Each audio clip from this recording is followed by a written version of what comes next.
what day it is? Guess what day it? Guess what day it is? Mike. What day is it, Mike? What day is it, Mike? What day? Uh-oh. It's Hump Day. Hump Day?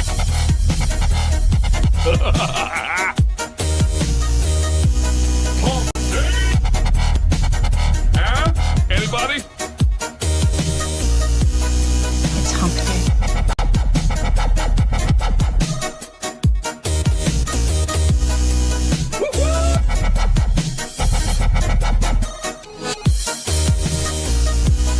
Guess what day it is? I know you can hear me. Hump Day. Guess what day it is? What day is it, Mike?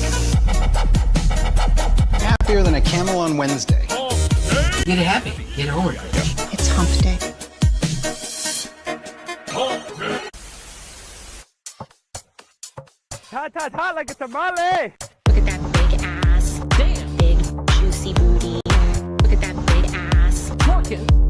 Big booty. Look at that big ass. Damn. Big, juicy booty. Look at that big ass. Twerking. Hot like a tamale. Look at that big ass. Damn. Big, juicy booty. Look at that big ass. Twerking. Hot like a tamale. Big, beautiful ass. Big, beautiful ass. Big, beautiful ass. Big, beautiful ass. Look at that big ass. Damn. Big, juicy booty. Look at that big ass. Twerking. Hot like a tamale. Look at that big ass. Damn. Big, juicy booty. Look at that big ass. Twerking. Big booty. Look at that big ass. Damn. Big, juicy booty. Look at that big ass. Twerking. Hot like a tamale.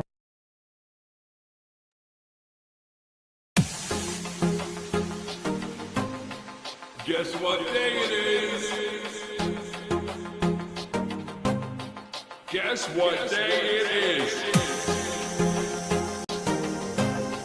Guess what day it is? Anybody? Huh? Mike. What day is it, Mike? It's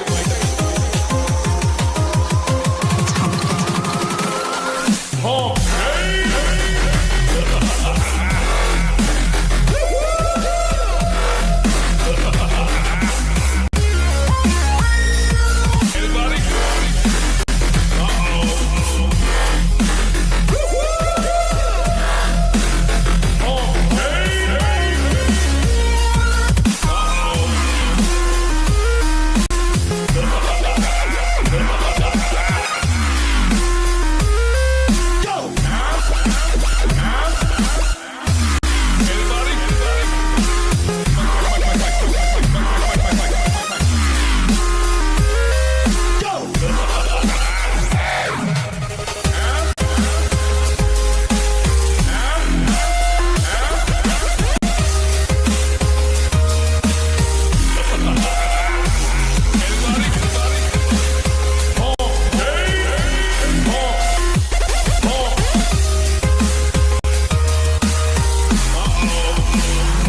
Day.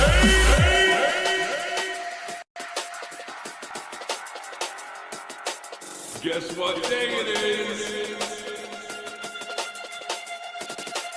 Guess what day it is? Guess what day it is? Guess what today is? Mike. What day is it, Mike? It's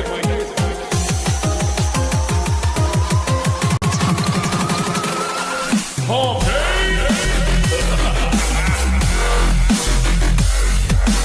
What day is it, Mike?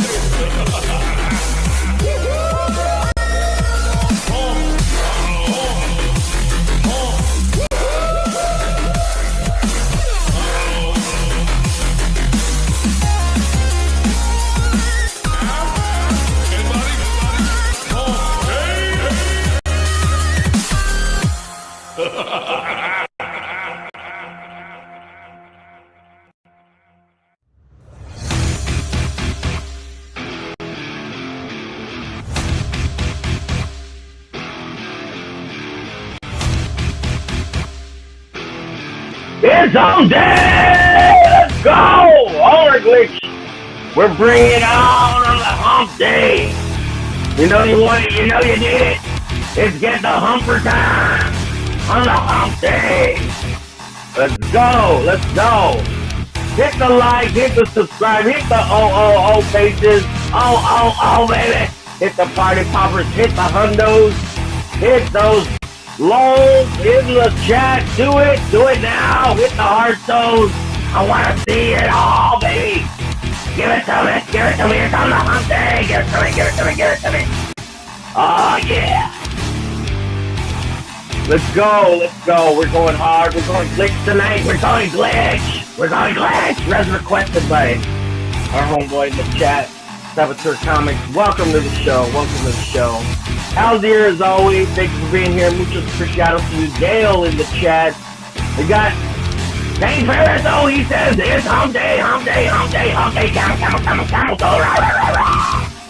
We got Matt Rum in the chat. Hump Day says he knows what day it is. What up, folks? Says the Matt Rumming. And of course, thanks Barrett always coming in with a good evening, all you magnificent bastards, and that tells to the thanks for being here, all you beautiful souls. Let's see how many beautiful souls. We got 6 beautiful souls watching over on the YouTube. How many we got over on the Twixters? Let's see, we usually have 1 watching over on Twitch. And I don't know if that's a bot or not, but give it to me, man. Let's go! It's all day! Yeah! Welcome to the show. Welcome to me. Thank you. You're welcome. Stop sharing this before it goes to the screen. There you go. That's the intro. Baby. It's hot. Let me bring on the peoples. Yeah, we got the peoples. We got people filtering in. Beautiful souls, beautiful human beings. Welcome to the show. First here, Frederick Guimont. How's it going, Fred? Hey, how's it going, Omer? How's it going, everybody? Are we on Twitch now? Are we streamers? Well, we're streamers and beamers, baby. You know me. I like to change it up. So X was giving all those problems with streaming or whatever, and the videos weren't going over there. So I just moved over to Twitch since I only got 2 at the moment. But one of these days we'll be on all of them, Fred. You just wait and see. Welcome to the show, Dale. Hey, hola, compadre. ¿Cómo estás? Yeah. Hello. How are you? Muy bien. All right, welcome to the show, Marcus. Hey, Marcus is back. He's back. He's here. You look beautiful, sir. Handsome as ever. And welcome to the show, Tex Loretto. Hey, what's up, everybody? How you feeling, dude? How's the flu going for you? Are you still sick? Oh yeah, no, this one's a doozy, dude. Oh yeah. My wife don't take a knee to nothing, nobody, no how, right? No bueno, no but bueno. This one made her take a week off of work. Yeah. Wow. And she doesn't miss week? work. Yeah, a week. Wow. A week. Wow. I mean, just to let you know, like she had all that sick leave saved up because she doesn't take a knee for nothing. You know what I mean? Right. That sounds rough. Sounds rough. Oh, dude, it's rough, bro. I slept most of Monday through Tuesday. That's what it sounded like. Yeah. I was hallucinating. Oh yeah. Oh, that was fun. Trying to navigate through the house with colorful shapes, just kind of flying around all over the place. And I was like, that ain't right, yo. That ain't right, yo. Yeah. How's my audio? My audio sound okay? Sounds fine. A little tinny, but it's okay. You're coming through readable. It's not super bad or anything, right? Yeah. No. Okay. Pretty bad, actually. It sucks. Shut up, Marcus. Yeah, thanks. It'd be really nice to you. Because It sounds like you're coming through like the speakers of a federal prison PA system. Oh God. It sounds federal prison, submarine maybe. Submarine, yes, submarine. Oh man. But you're so loud, it doesn't matter, you know. Right. Correct the mundo, sir. It's Hump Day, man. Hold on, I gotta get the chat on so I can see who I can talk shit about. Oh shit, Marcus! What What a fucking week, bro! Oh, dude, tell me about it. This dude jumps the gun like he jumps the shark, man. You gotta be jumping the shark all the time. Just chill out. He's chill out. Yeah. What happened? Marcus, you want to tell him? No, I don't want to talk about it. What's this about? Well, okay. I don't know. Is Marcus? Look, I'll start it. Marcus, you I don't know. So the studio, Don kicked off James last Saturday. Yeah, he's like, yeah. He kicked James. Why? And I DM'd with James. He's not coming back. So James really has been on a little bit of a rant for Larry Higgins or whatever his name is. Naomi. Yeah, that's when it started, though. It's the Larry Higgins. Yeah, it started a little bit with that, and then he defended Larry Higgins, and nobody can understand why. Yeah. Well, he supported his book early on, or something like that. Yeah, but that's like 5 years ago. Yeah. Well, I think it has to. To me, he's always treated me nice. To me, Marcus, I think it has to do with Antarctic Press. Because he's being published now through Antarctic Press. Larry is. Who's being published through Naomi? Antarctic Press? Naomi, oh yeah, Larry? but he's always been published through Antarctic Press. That's well, I think James has been kind of dangled a carrot in front of with that. You think James thinks he's going to be published through Antarctic Press so he can make another $100,000 out of it? Yes. That's what I think might be happening. I think Larry might be dangling carrots. Oh, I'll get you into Antarctic Press because you know how James. Yeah, all you have to do is what I did: betray everybody. Yeah. Well, James has an affinity for Antarctic Press. He did some early indie work with them, and him and Kelsey and. Wait a second! I don't believe that James did any early indie work for anybody. I don't either, but based on the quality of his artwork, I don't believe he did anything for anybody.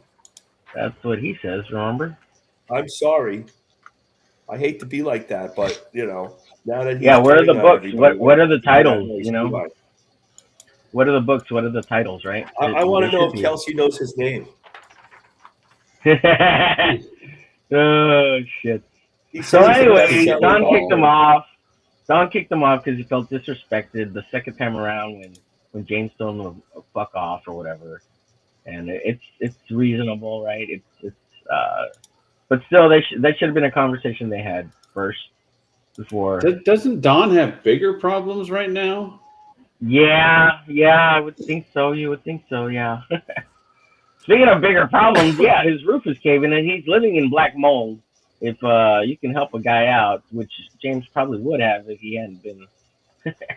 He's got a GoFundMe. James probably would have been the biggest donor at the moment because he's rich. He's rich. I mean, not to be mean to James, he claims a lot of stuff, Yeah, he does. I was talking about it the other day on how James kind of perceives meeting people, like at cons or whatever. Like, say he met Jim Lee, right? He'll tell you the story like they're best of friends. Like, oh yeah, I met Jim Lee, and me and Jim, we had a conversation. It was great. Me and Jim, blah blah blah, like first name basis type bullshit. And like he met Jim Lee like at a con like everybody else, like he just I think he glorifies those moments in his head. And I don't know, like I'm just saying my perspective. That's what I think. But I think they're so important to him, and they're these really cool like moments that he thinks like they're best of friends, of pals that they've known each other for years. And he changed his name to James Lee because he was really Jim Lee, and it couldn't be two Jim Lees. That's such a weird thing to claim, right? Like, who's older, Jim or James? I mean, obviously Jim Lee way older. Jim Lee's like 62 years old. Yeah. And he was there first, so why? I mean, I don't know. It's so weird. I changed my name. Yeah. Yeah, but your name is James and his is Jim. There's a difference there. Yeah, I don't I'll know. get You you. know, like a lot of people are they just had like the time when he was on, was it on here where he was getting into it with Acapad, Peter. and I got DMs Yeah. from people. Thank God you finally somebody talked to that guy. Stood up to him. So I don't know, man. But I DM'd him. Like I wasn't trying to get him back. He was really serious. Like he thinks just the opposite happened. Then James Don is disrespected that we all heard, but James thinks everything went to Don got a big head, and that's Well, there's a little bit of that too. I wouldn't deny that. I think Don, yeah. He had a good show, a good week, and he's like, oh, it's going great. I'm gonna do what Homer does, and he got a big head about it. I think so, 100%. Yeah, there's a little bit of that, sure. So like he's not coming back. He's just. I don't think. And then the thing about James is that Don had to be careful about. And we could say James is Don's benefactor. James, he colored the Steins. Well, he's not going to color the next issue.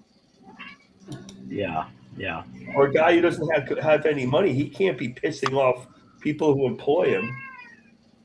That's what I would be thinking. That's what I would have thought. I mean, I like James. I don't know what to make of him, and I don't make of all his claims. I looked up his claims about the Steins, and he's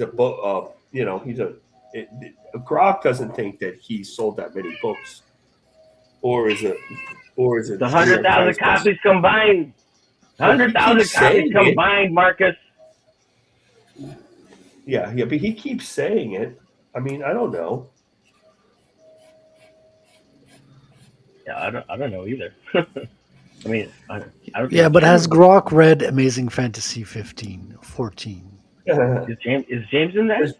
Does James own Amazing Fantasy 15? Oh, he probably has the omnibus of it. Oh, I'm sure. Well, maybe not. He probably doesn't like Steve Ditko that much. I thought they were best friends. James, they were. So did you know that? Yeah. Fred, you didn't know he was way ahead of you on Bitcoin too. You know. Oh yeah. Really? Yeah. When did he get in? I'm just joking. He created it. What are you talking about? James is a secret guy who made Bitcoin. Wow, that's something. He's the one that has the original Bitcoin. That's impressive. Impressive. I agree. Impressive. Oh God, it sounds so mean. No, I don't even know who he is, so I'm just kidding. You know. Yeah, me too. I'm just kidding. I don't know who he is. He was on the show when you were on. Yeah, he's been on when you were on. Okay. You know him if you like heard him or saw him. Yeah. Okay. That makes sense. He doesn't stream that much. He goes, I'm only going to stream by myself from now on. And he did, and nobody cares. I mean, Nobody watched. Yeah, I went over there and gave him a like, but he only had one at the time, and then I saw. He doesn't. I don't think he holds anything against us, though. You could probably stream with him.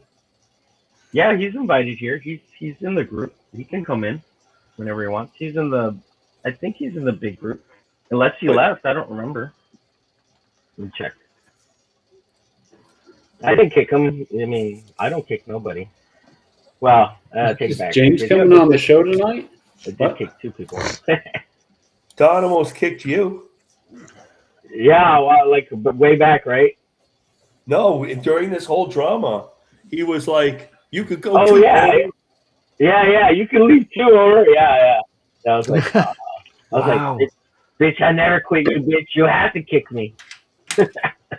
And then but Don seems to have Don is the type of guy who has a hot temper, though, right? Oof. Yeah, he does. He does. He admits it. I tell him, you gotta just chill out, man. Finished chill out. Give it a day or two. I just finished with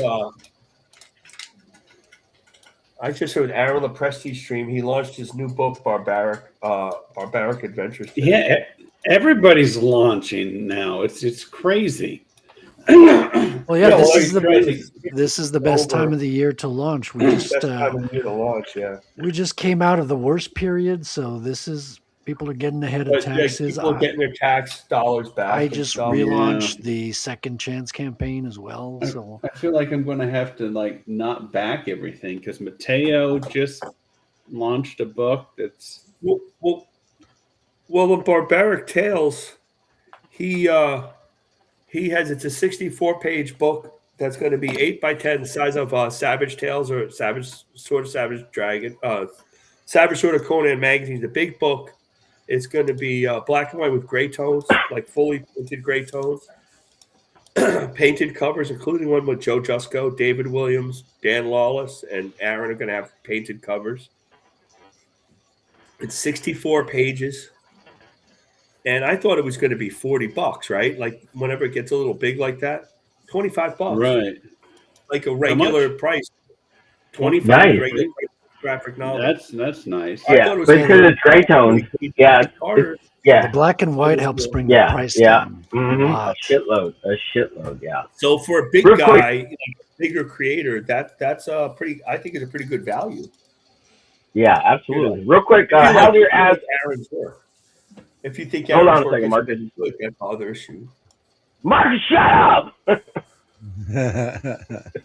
You can go too, Marcus. Yeah, you can go too. I'm just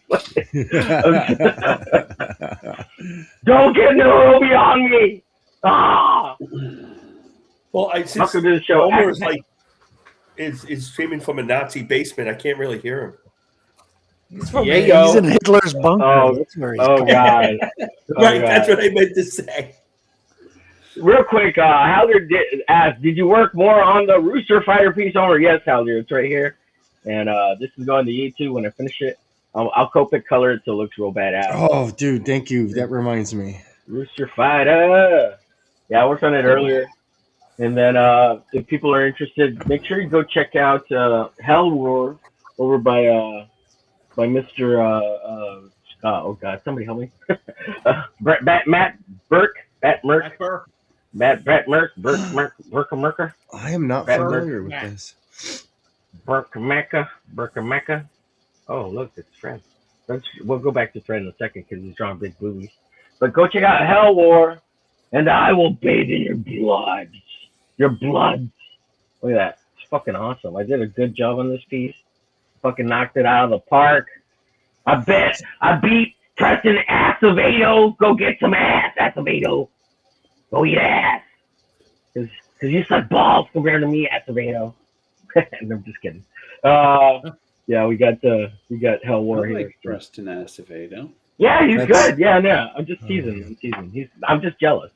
And here's Cockfighter and his little Tweety Birdie here. Tweety Birdie.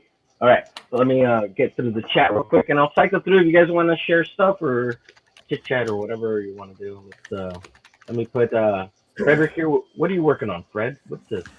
Oh, that's what's your name from Cool It? Oh, yeah. That's right. This is Mike Ferraro, the famous, legendary Mike Ferraro's main character here, whose name I don't know. I just call her Babe. She's a scientist who needs to finance her laboratory, and so she does what all girls do for money: enter a street fighting competition. Yeah, her only friend. I guess. Only fights. I would like that, except that I think anime and manga are Satan's work. So, well, that's why I didn't draw her as an anime. I drew her and Howard says, real quick, it's like this, guys. It's like this. I'm only kidding, of course. Yeah. Omen says, gentlemen, hail to you all and hail to the chat. Thank you, Omen. Yeah, I got to get this to Ferraro, so you can enjoy that. I'm also promoting a campaign today. Well, this month. Oh, that's why you're back, Fred. Oh, it makes sense. Yeah, it only comes around when you got shit to promote. I wouldn't be here if I wasn't like self-interested. I'm superficial. Yeah, that's his new meme. I put the super in superficial. Yeah. Yeah. Thank you for bringing that up. Yes, we'll share that here in a bit. Peter, good to see you. How are you, sir? Good. I got a DM that you guys were shit talking on someone. They would change. It's like this, Peter. It's Don't like make me laugh. It hurts. It's like this, Peter. Aren't we always shit talking on someone though? Apparently. Yeah, Wow. mostly, but yeah, I would say I caught some of it. Sounded like a dog pile. Yes, you did. You're famous for that. Yeah, well, you're famous around these parts for that. That's for sure. Go check out Wait, Don's yeah, and GoFundMe.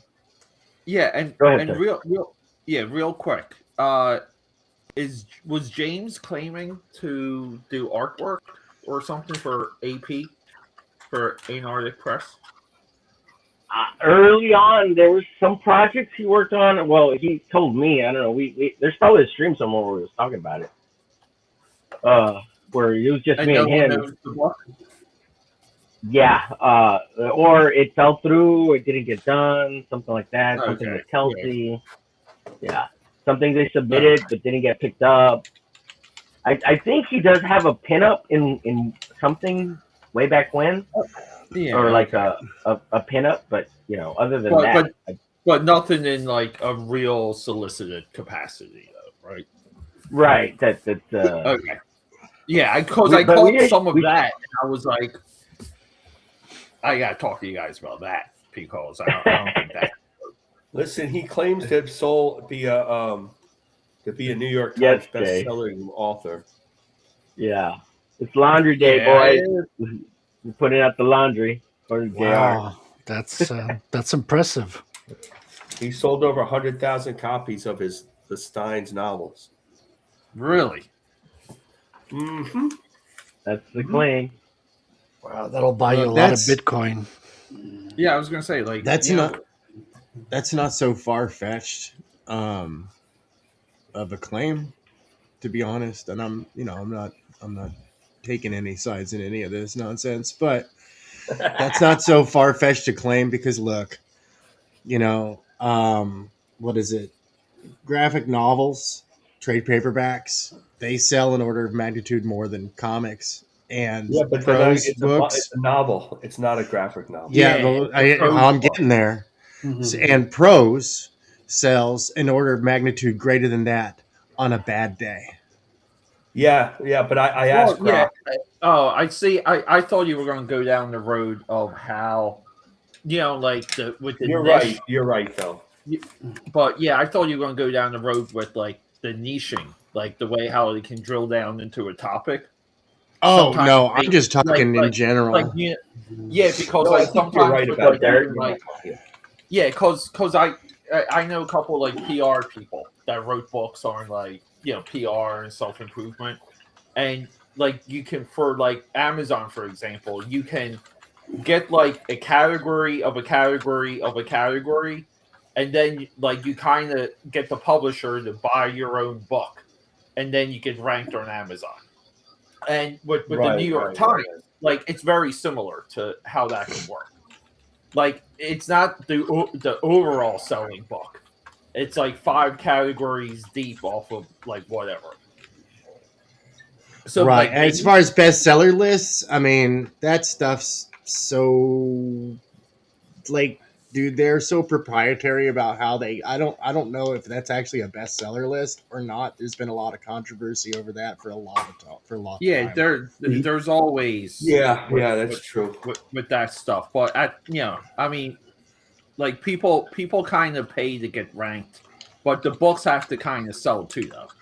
So they have different ways of like moving the books.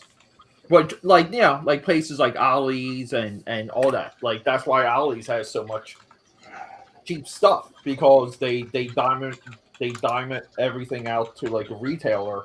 Retailers pick them up and they sell them. They still sell them for a profit. What are you working on here, Tank? What is this magnificent bastard? Me? Oh yeah. What's on screen? It's too. Hello, Tank. Okay, we'll come back to Tank later. What's going on? What is this magnificent bastard cover you got here? What do you? Oh, this is something Haldir sent me. It's by the creator of like Fist of the North Star or something. I was like, that's awesome. It looks fucking dope. Yeah, well, I mean, Fifth of the North Star is the cartoon that testosterone built. Yeah. Hal, send me a link to this. Where can I read it? That's what he sent me. There's no link to like read it. There's no real link. But I'm sure I can find one. Right. Don't hurt your throat there. I know you've got a cold. Anyway, put the titties back up. Yes. Check out John's GoFundMe. He's living in mold and squalor. His house is about to be condemned. Oh my God. Yeah, how much? Kind of true. I don't know How if I much would is have said he? it like that. How much is that threshold? Like how much is he trying to raise for that? He's trying to raise $1,400. He's got $400, 1K to go. Thanks to all the donators. Wait, Appreciados. 1,400 for a roof? That's cheap. Yeah, it's just the start. I would say he probably needs. Yeah, He last says estimate just for the 20K. roof was 20K. Yeah, astounding number. So crushing doesn't even begin to factor the floor repair, interior ceiling damage. I think he's just trying to get the outside so that he won't have holes in his roof. He'll slowly work on it. He didn't really want to do it either. He didn't really want to do it. Too much. Oh, I mean, he's the pride, and he doesn't like asking for handouts. But I don't know, whatever. I told him, try it, dude. What do you got to lose? If you get something, you get something. Send it to, at least maybe you can patch the holes up or something. And it should be Mud Fighter with ladies and cats, roosters. Dude, I watched the first episode of Rooster Fighter, and God, so the first 5 minutes he fights a big kaiju, and then the next scene is he's humping a hen. It's hilarious, man. It cracked me up. I was just laughing my balls off. It's so stupid. It's funny. It's so good. It's such a obscene, bizarre concept that it works, and it's funny. Halder says, I saw an ad for that manga and thought of Tank Ferretto. Yeah, because he's always in Magnificent Bastards. Yeah. Do they have a sequel called Magnificent Bastards? Ooh, that's Tank. Or is that the porno version? Oh, yeah. That's the Corno version? The Corno. YouTube. He said Corno. YouTube. Let's see. Twitch. He said Corno. Let's see. Omen says, the art I knew I was familiar with. I'm a big fan of Batons. But seeing it, Tank, you need to Magnificent 7. Behold, the Magnificent 7 Bastards. Oh, yeah. Omen. Sounds cool. Omen says, yes, that can be cheap if they have the money. That is, I believe it costs us 20K or a bit more. And that doesn't include everything else we were in the middle of getting done. Yeah, man, home repairs and all that stuff has gotten more and more expensive. But I mean, with I think $1,400, maybe you could get it patched. The holes. It's not gonna fix the whole house, but at least the holes will be gone. Let's see, we're not about feminism around here, Frederick. What does that mean? Yeah, so I'd like to take a moment and ask the chat to please make a contribution to Omerglitch's Ko-Fi so he can afford a new microphone. Oh, God. Be generous. God. Tip your host. What happened with the... Wait, how are you talking now? Like, what's the microphone now? I'm on a Bluetooth headset because the audio jack's on the PC. Oh my God. Okay. Paul sent me. I can't get them working. I need to check to see if there's crap in them. I don't know. And I need to check the BIOS still. So there's a thing I need to check in the BIOS, and I haven't done it yet, but I'm going to do it. And I need to change the setting for the VRAM also. Is that an HP? Yeah, it's an HP. Yeah. Elite Office something. And you're running Windows 11? Yes, sir. That might be the problem. Windows 11. There's a bug with certain. Is it a Pulse Audio chipset? Let me check. I don't know. Let me see if I can find that. It should say in Device Manager. Yeah, let me go there. Fist of the North Star is of futons, is what he meant. It constantly wants to do the cloud storage thing. It's so annoying about it. Yeah, dude, careful. Patrick got fucked yesterday because of that. He said he went to go check his old files of his comic, and everything had kind of disappeared and was marked like uploaded to what's the Live One or some Windows shit. Yeah, I don't know. OneDrive. OneDrive. Yeah, I've been on Linux since 2004. So right on. Me too. Yeah. Let's see. What am I looking for? Audio. What? If you go into your device manager and scroll Uh-huh. down to the audio systems and expand it in the device manager tree, it'll tell you the chipset if the drivers are installed. Oh, Yeah, I checked the drivers already, but I will check them again. Sure. Yeah, I'm just wondering what chipset it is. Yeah, let me. Because because like Daryl, did you deal with that audio issue? Like, do you know how long ago? Was it like maybe January? I just dealt with it like last week. Okay, because we kind of had one in January where like all of the Microsoft Teams like microphone externals kind of like went Really? down. Yeah, that's but terrible. Yeah, that was from like a security update. I opened Teams this week and it was like, check out Teams Premium. Sign up for the free trial. Yeah. Microsoft is terrible. I can't. I've had so much trouble at work. I suddenly got signed off of this computer, and then they changed it to an RSA thing, and I couldn't get signed into this computer for like a week. And they're constantly knocking you off, even on my phone for Teams. Like every day, I'm signing back in for no reason. You're right. It's awful. Yeah, Teams can get like you kind of have to have a steady, like you need like good internet. You need to or be on cell the whole time. Like I'm not even sure if Teams is good if you like start a conversation on Wi-Fi and have to switch it over to cell. Well, that we haven't had too much trouble. I don't have it's confidence that it like picks it up. Like you kind of have to like re-enter the meeting. It seems so. Yeah. I'm all constantly re-entering it in, and then the RSA on the phone works, but it doesn't read the computer, and it'll just say sign in. I just like went to finally I'm signed in. I'm calling up and having them. They're ringing my phone. I'm making them ring my phone instead, and our company doesn't want to do it, and I'm like, I don't care. Yeah, this is a pain in the ass. Here, let me share a screen so you can see, Dale. Okay. Oh, here we go. Let's see. Can I share this? Like Home too in device manager, the one thing you want to look out for too is like any yellow triangle. Yeah, there's none. Yeah. Okay. Yeah, you probably if you expand the sound, video, and game controllers down at the bottom. Okay, there. I was looking up here. You got Intel display audio. Okay, here we go. Synaptics. The S11 is that's your headset, I assume. The headset. Yeah, that's my headset.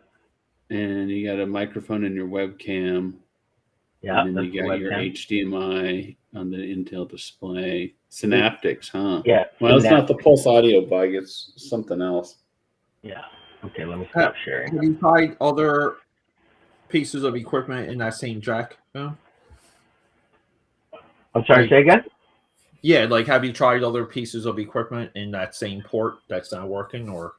Yes. I tried. I have a separate individual mic that's in the mic port, and I have a separate headset mic or headset only for audio listening in the other port.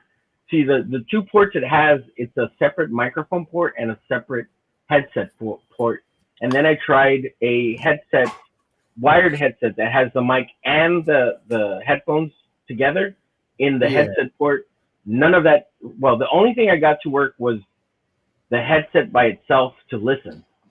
The one without the microphone and the one without anything in the microphone jack for the mic. it won't pick up the microphone. I don't know why by itself. Does that make sense? What I'm trying to say? Yeah. So Yeah. like if it's not in Device Manager and you try other stuff, I would say the final X factor would be software. Like there's something in, if it's like Restream that you're using, like maybe it's something in Restream. Oh, here's Like another thing. Whenever I use StreamYard, the headset doesn't work. Like my Bluetooth headset, the audio, the mic in the headset doesn't work. StreamYard doesn't like it. It doesn't turn it on. I have to use the webcam audio mic over here. Huh. Yeah, it's kind of bizarre. But something I looked up for this particular model, HP 800, whatever Elite Series is that sometimes the audio and microphone jack are turned off in the BIOS, is what it said, because it's an office computer, and they don't want people to be watching or listening to music or streaming or videos. Maybe. So, I don't know. Yeah, That's something. Yeah, I think that's a little bit of a stretch, because HP's like plug and play, like everything comes out of the box, Right?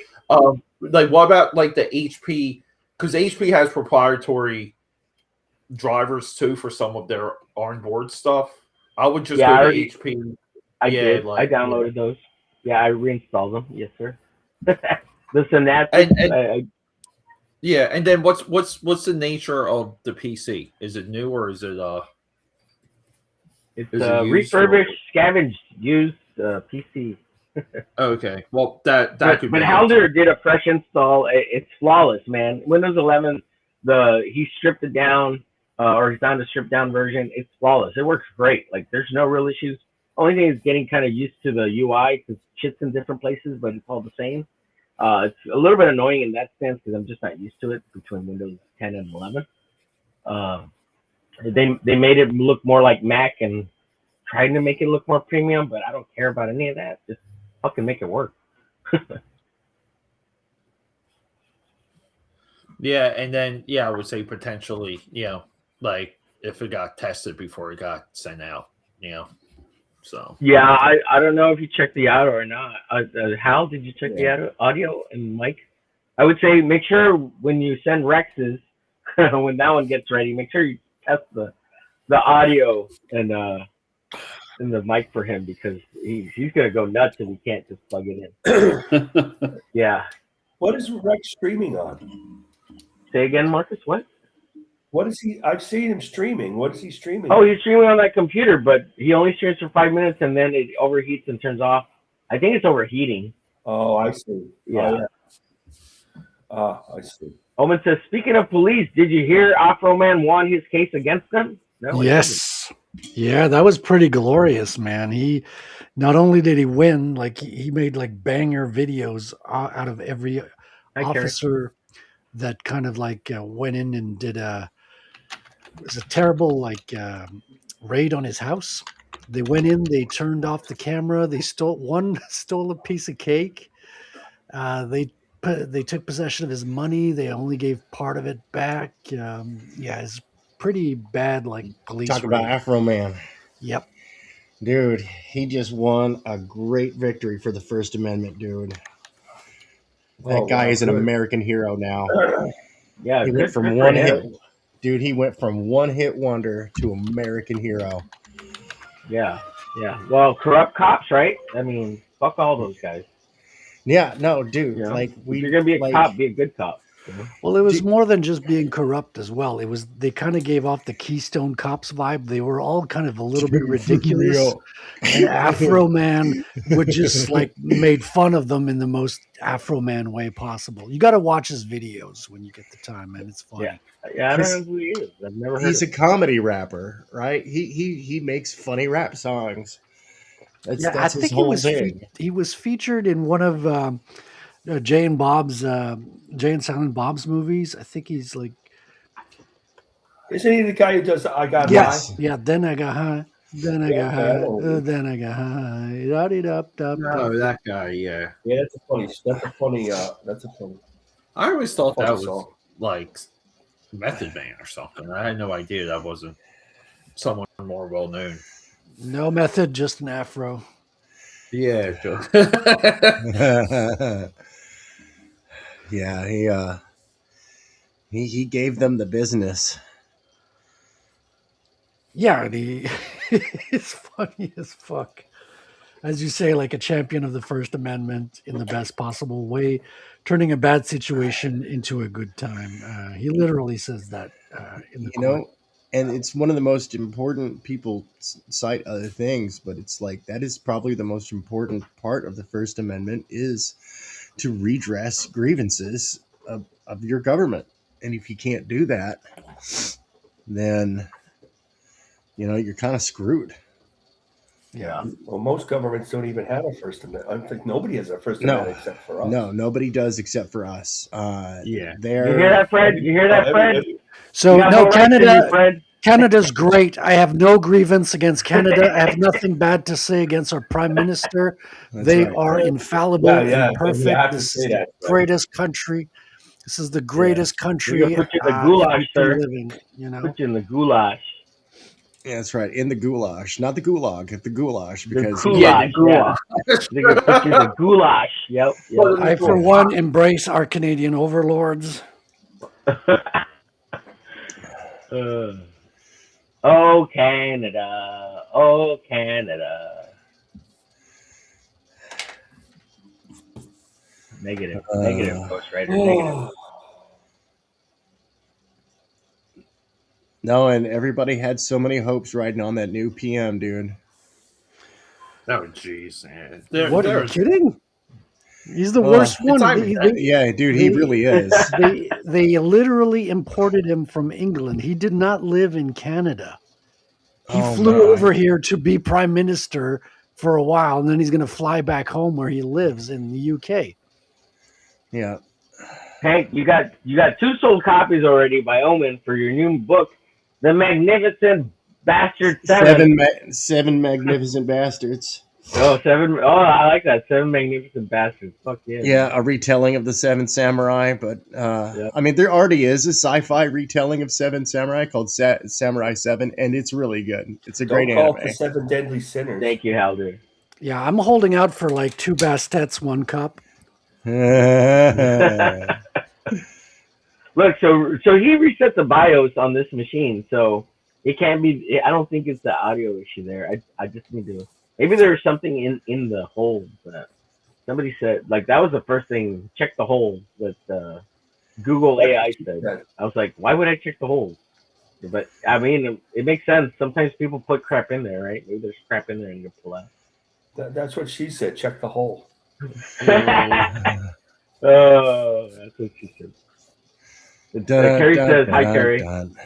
I drew Jessica Rabbit like I told you I would. I don't know if Omer showed it. I gave her a gothic look. You want me to share it, Carrie? I'll share it. Sure. Oh yeah, let's check this out. Let's see. Carrie, let me share her. You have a red, Carrie. Just drop a link. Oh my God, makes me do all this work all the time. Women. That's right. Women. Of course, I'm kidding, Carrie. Keep it going, Carrie. Keep it going. See, His misery is our entertainment. Right. You see, every time I open Instagram, I get distracted by Insta thoughts, and I'm just like, oh, God. I gotta hear. Speaking of misery being entertainment, hopefully tomorrow I'm feeling well enough that I can play some Skyrim. I'm still not. My brain doesn't work well enough to work. Hey, that came out good.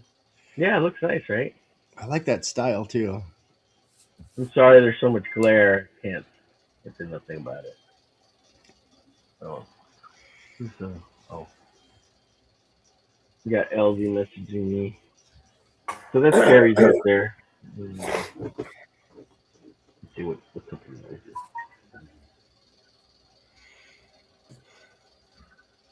Oy vey.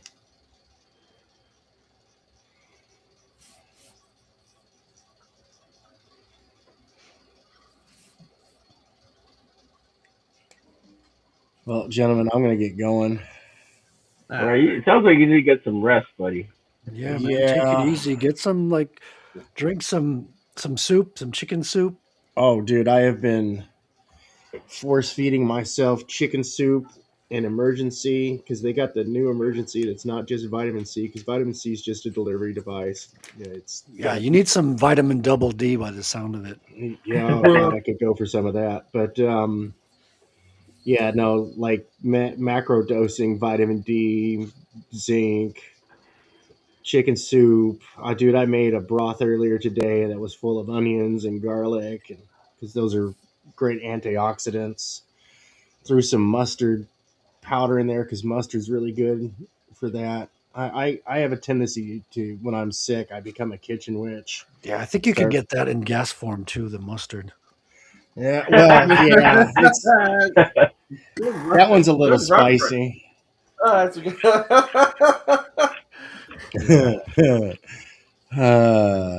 But yeah, no, I've been doing all the nutrition stuff. Like I was the last person to get it, and so like everybody else has weathered their way through it. It's a real nasty flu bug, man. Like, dude, it knocked my wife off her feet for like a week.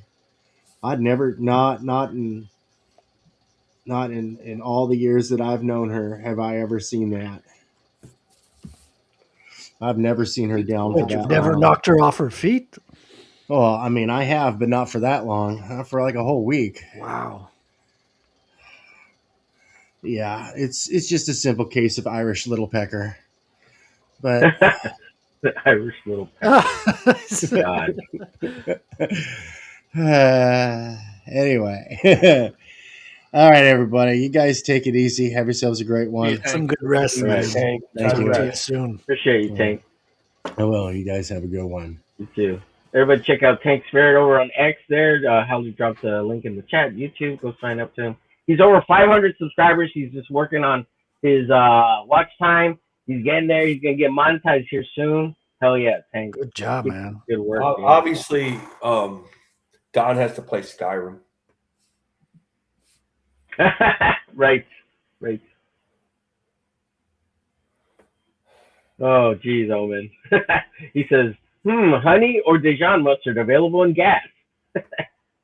There you go. At an army surplus store near you. Yeah.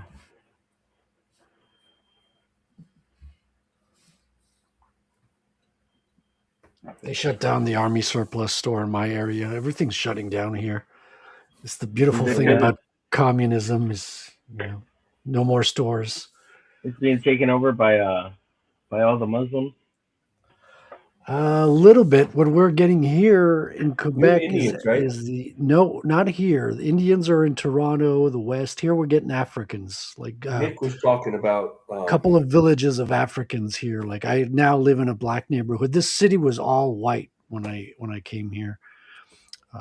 We've been we're the French here have been incredibly racist, fought against the English for hundreds of years.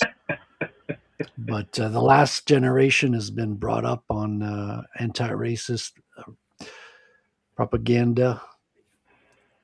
And so, YouTube. And we're getting the this is all coming from Ottawa anyways. They're the ones sending in the immigration, and the provincial government's fighting back because of that. We're historically have been because the French are a conquered people here, right? So the English won in the war, but we've kind of preserved our culture and our language here in Quebec as a province. But we've always been under the rule of Ottawa of Canada. And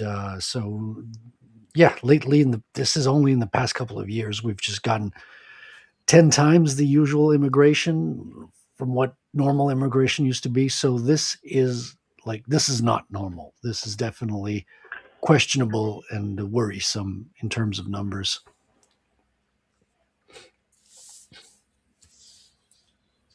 Why would you worry about it?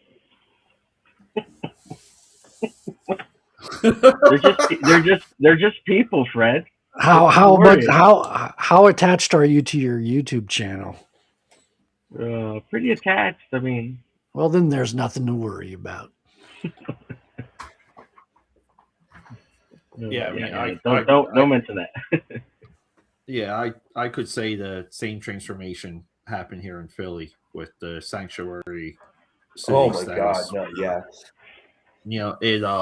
It like everything just exploded, and like even some of these like halfway houses are just like, there's just people like outside. Some of these buildings are like downtown Center City, and there's almost just like this like. It's hard to describe the atmosphere, but it's just people hanging out. Like they hang outside these buildings like all day, and there's as many of them inside the building as there is like outside the building. But yeah, I mean they call it a invasion for a reason. Well, and it's happening everywhere, isn't it? It's not just like it's happening everywhere. That's what happens when that many people are let in without being vetted. Like the amount of Yeah, I people mean, we'll just have people come in. Well, we always have people come in. What's the difference? And then you this is what happens. There's just so many.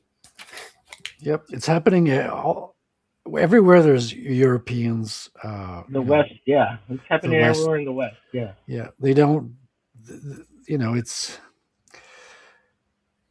It's a form of like fifth generational warfare. Like if you drop bombs, people would defend themselves pretty quickly and we get the upper hand. But if you do it slowly and insidiously, you can dilute the culture. When the minorities come in to high numbers and they reproduce faster, then they quickly get voting powers because they vote in blocks. And then what was the majority becomes the minority, and then you get voted out, and sooner or later you lose the upper hand, and it becomes like South Africa. And people will quickly find that not everyone is welcoming to all races, and not everyone has this multicultural dream in their hearts, especially not people coming in from other countries. They have no qualms about hiring their own. It's well, I mean, that's the thing, right? It's changing the mindset that it's not about coming in from another country and bringing your culture or whatever. Yes, bring it, but also be adaptive to the culture that currently exists, because that's what it's about. You're moving to a country because of the ideals of that country, not just because they'll take you. The thing is, well, I mean, that's how I used to think. I don't think that anymore. Right. Yeah. I have now come to the conclusion that this multicultural experiment does not work. If you look at all the states and countries that have adopted it, it always ends terribly. People don't integrate. Criminality happens. There's like rape has gone through the roof in a lot of Eastern countries. Young white women are like seen as a target now. Yeah, and they're starting let's to watch worry. the words there. Let's try to use that. They don't even think that rape is. They don't even think that rape is a crime. God. Okay, stop saying that word. Say grape. You're gonna burn it down. I don't. You know what? YouTube could go to hell. Last time YouTube is a problem. Yeah. YouTube's one of the problems because they don't let you speak plainly. Yeah. Well, yeah. I mean, yeah. We should say, I'm sorry, I don't mean to mess you up or anything, but it is one of the problems because nobody's allowed to speak plainly because they're all afraid of something. Right. And then you go to Rumble. I don't mean to get excited. Unfortunately, Rumble sucks. Yeah. I mean, I'm not trying to censor you guys. No, I know you're not. Take it easy. I'm just sorry about that. It's okay. Oh. Fred wants to burn it down. I'm just kidding. But yeah. Anyway, let's show some artwork instead, changing the subject. So this weekend, I drew a Hell War, and I have it right here. Okay, let me indignate you. Sorry, Fred. I didn't mean to cut you off, man. No, this is better. Let's go with the art show and tell portion of the show. Yeah. So this is Bert of Hell War, Batmerk's book. I had him playing guitar.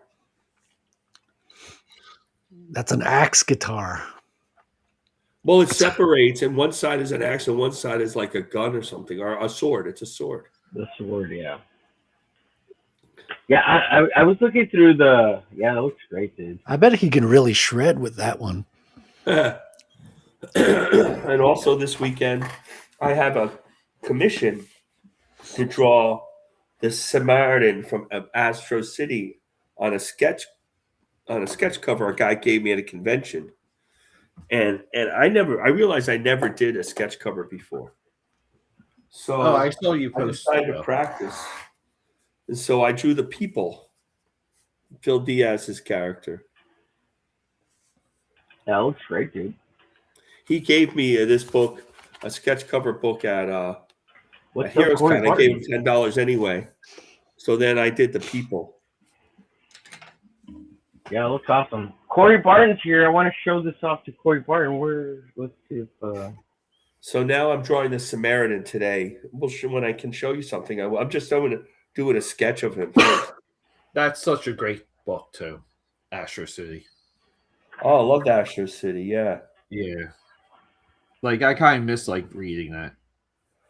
He doesn't really do it much anymore, right? Yeah, I mean, like recently, it's funny you even brought it up. Like maybe a couple of days ago, I was trying to research because like it's got 4 volumes.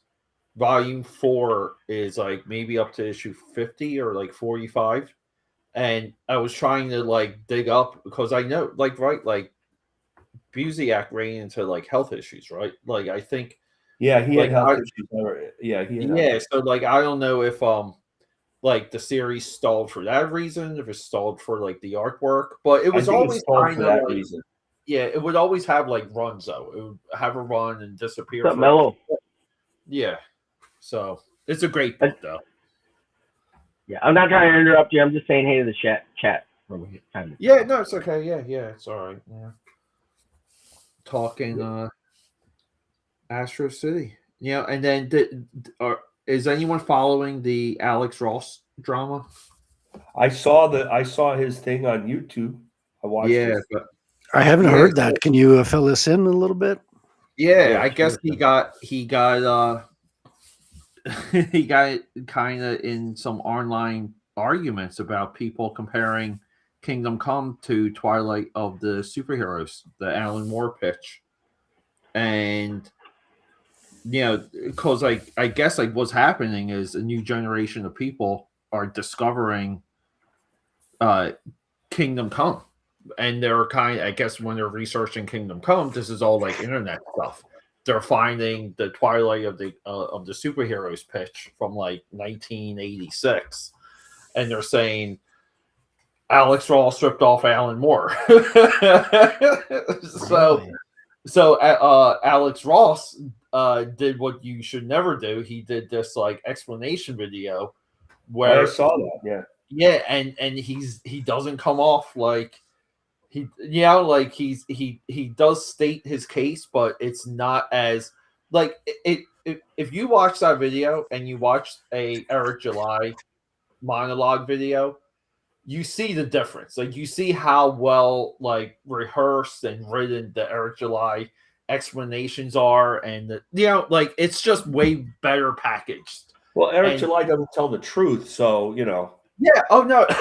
Yeah. I mean, no. I just think he's just a better speaker, a better like presenter. Oh yeah. He presents it like much better.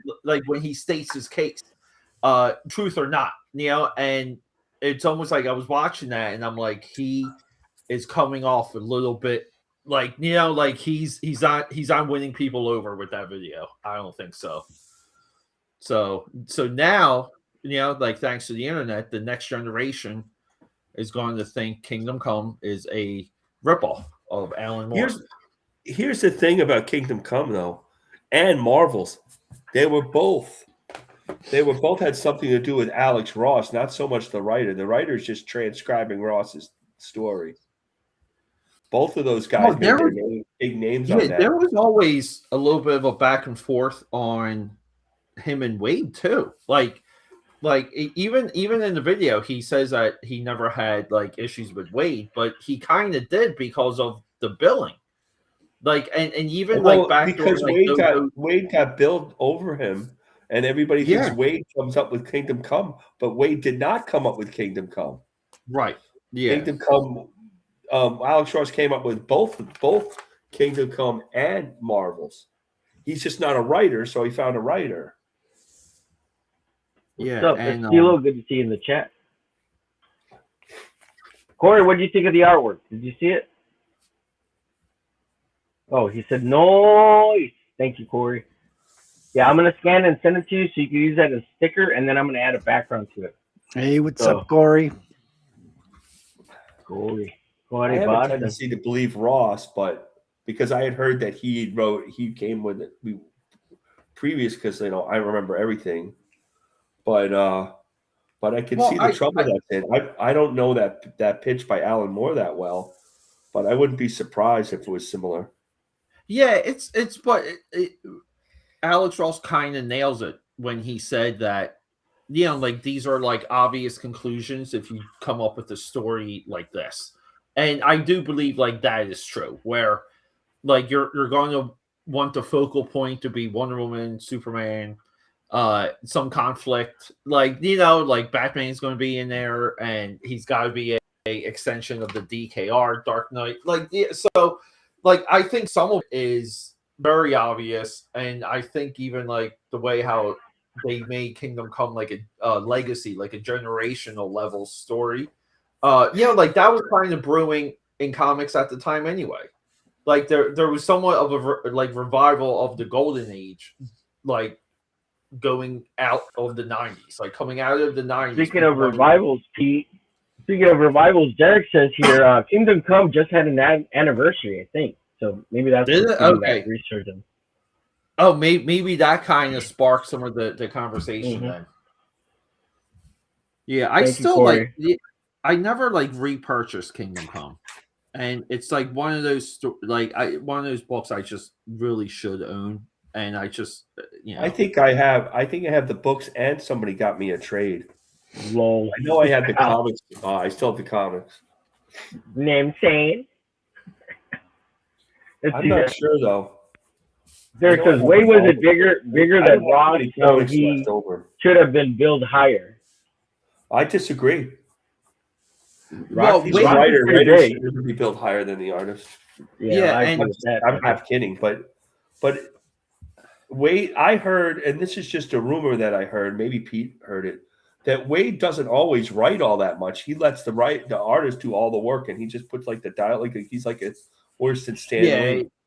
He's a Marvel. Yeah, I mean there's not a lot of like he's really a little lazy. Yeah, there's not a lot of Mark Waid like scripts out there. Yeah, like, that's what I heard. I don't know if it's Ellis or Morrison, like even Brian K. Vaughan, who I've been like somewhat on another deep dive with. There's stuff of all of theirs that's floating around, but Waid is, I think he's a good, like he's got to be a great plotter, because even like if you read but I heard that he doesn't even plot, that he lets the guy. That's what I heard, but he's done so many good comics and he has so much knowledge of the comic. Yeah, because like dude, if you work out, right? Yeah, I would say like I don't know if I see that in his work, because if you read Empire and if you read the Cross Gen Ruse, like those are very like plot. You ever hear about his behavior, Cross Gen? Yeah, with the black the black roses. Let's see when Astro City came out, it was after Marvels. So was Wade really bigger than a bigger name than Alex Ross? I think so. Yeah, Alex Ross was still. Yeah, I think significantly after Marvel. Yeah, but he was like still. Alex Ross was like still young, and you also have to like look at the movement. Oh, that's no doubt about that. Yeah, but you also have to look at the time that came out, where there was a concerted effort for writers, and Wade was, that's for like sure. him and Kurt Busiek, like it was like a two-headed dragon of like comic book historians writing really good comic book stories. And and they're akin to the time of like Roy Thomas, where these guys were like super geeks, and they became like they've ruined their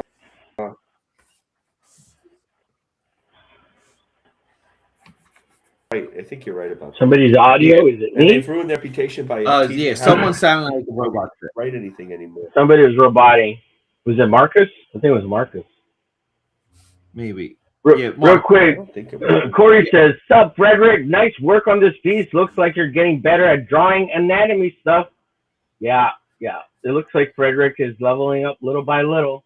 He's little by little getting better and better. Yeah, man. When like Corey points out, like, "Hey, her boob is closer to us. It should be bigger," and stuff like that. I listen, Corey. I listen. So I'm happy you see a improvement, man. I'm loving this. This is fun. Drawing these beautiful babe characters that Mike has created is a good time. Yeah. Derek, do I get an invite? Derek says, "At Corey Barton, I'm going to do some drawings. You should come hang with me." What about me? What about us? Come on, Derek. Why don't you come hang out with us? You have access to the link. Come draw with us. Let's see. At this time, book came out. Wade was bigger. Yeah, you're probably right. But Ross was always hot, though. He was always hot. Yeah, they like what, like why would you, if you were Marvel or DC, like post image, like why would you build up another artist? Like, because like even during the time of Image, correct. Yeah, dude, like even during the time of Image, Marvel's Next Generation, like Greg Capullo, Jay Lee, Stan Keith, Stephen Platt, they all got poached by Image. like right. Why would you build into like the illustration side and not just say, you know, writers? Yeah, well, Image eventually got around to poaching all the writers too, which is kind of funny, right? I think by like the 2010s, like everything, like the paradigm of the industry, like just shifted though. Like it was no longer like the 60s, 70s, 80s, 90s, the 2000s and 2010s was like 4-issue arcs, 6-issue arcs, trade paperbacks, hardcovers, like reprints. Go ahead, Pete. Go ahead. Yeah. So like, you know, like a lot of like a lot of that just took this like power away from the illustrator. And and you know, like the digital age comes along, and then it's just like just do enough to get the story done. So like and that's pretty much what happened. Like the writers and the digital side of things completely eradicated any incentive of someone to develop like a new style or like be like a standout artist. Marvel and DC started implementing the contracts, right, where exclusives. And that's what help curb Image poaching these guys, and for Marvel and DC being the testing grounds for, you know, jumping over to Image by making. Well, yeah, but Image wasn't Image by the 2010. That's in the 90s, you know. Image, they changed. Well, that was happening all the way into the 2000s, man. It was into, I would say, even up to I just 2010. No, Image kept poaching people. Image was destroyed. Image was destroyed when Valentino took it over and made it Vertigo Jr. Yeah, and too.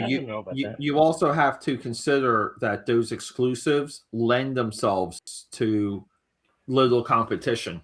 The exclusives were probably the absolute worst thing that both of those Marvel and DC. Well, that was to keep people from jumping ship and going to Image. But they don't go to Image. Nobody goes to Image. Image isn't a company, right? Image, you put together a comic that has to be finished. No. Image, they sell the comic for you. Yeah, Image is a company with other companies inside of it. But poaching, I mean, Todd McFarlane Productions or Top Cow or those aren't Image Studios. Yeah, but they were all poaching from Marvel and DC, weren't they? Yeah, but even by the 2010s, they were not influential in that though. By 2010, I would say they were done. Yeah. So but the exclusives. That's all I'm saying. Yeah, but the exclusives robbed the competition from within the company, because you would kind of compete with the guys around you for sales, and you would want competition for sales for royalties. Right. Right, And because the exclusives got rid of the royalties. Yeah. and it was such a stupid freaking thing because like here's the thing, they had no faith in their characters. So like just for example, like Marvel Comics had no faith that someone like John Romita Jr. would want to draw all of them. So he would stay, pay them well, he would stay, give them royalties. They had so little confidence in that they had to kind of like come up with something else that they thought would keep people around. The thing is though, comic book people are comic book people, and even the Kuberts would they would want to draw everything in Marvel, everything at DC, and they would Right. stay put until they did that. You didn't have to give a lot of those guys exclusives, like like and that's kind of I don't know, like the exclusive stuff. Because I think about guys like Ed, like why does Ed McGuinness get a fucking exclusive with DC? Like why? So what do you guys mean exactly by exclusives? I'm not sure. I Yeah, get what so you- like the exclusives would work that you would have like a 5-year contract and you could only work for Marvel. Oh, Right, okay, and they would gotcha. get a steady paycheck of say They would get 6,000 a month. guaranteed amount of Yeah, of there would be Yeah, it would paid always be like 40, like a 50,000 salary. a year. The Yeah. salaries, they become salaries. Real quick though, put a pin in it. I still want to come back to it. Good conversation. I love Yeah, it. it's okay.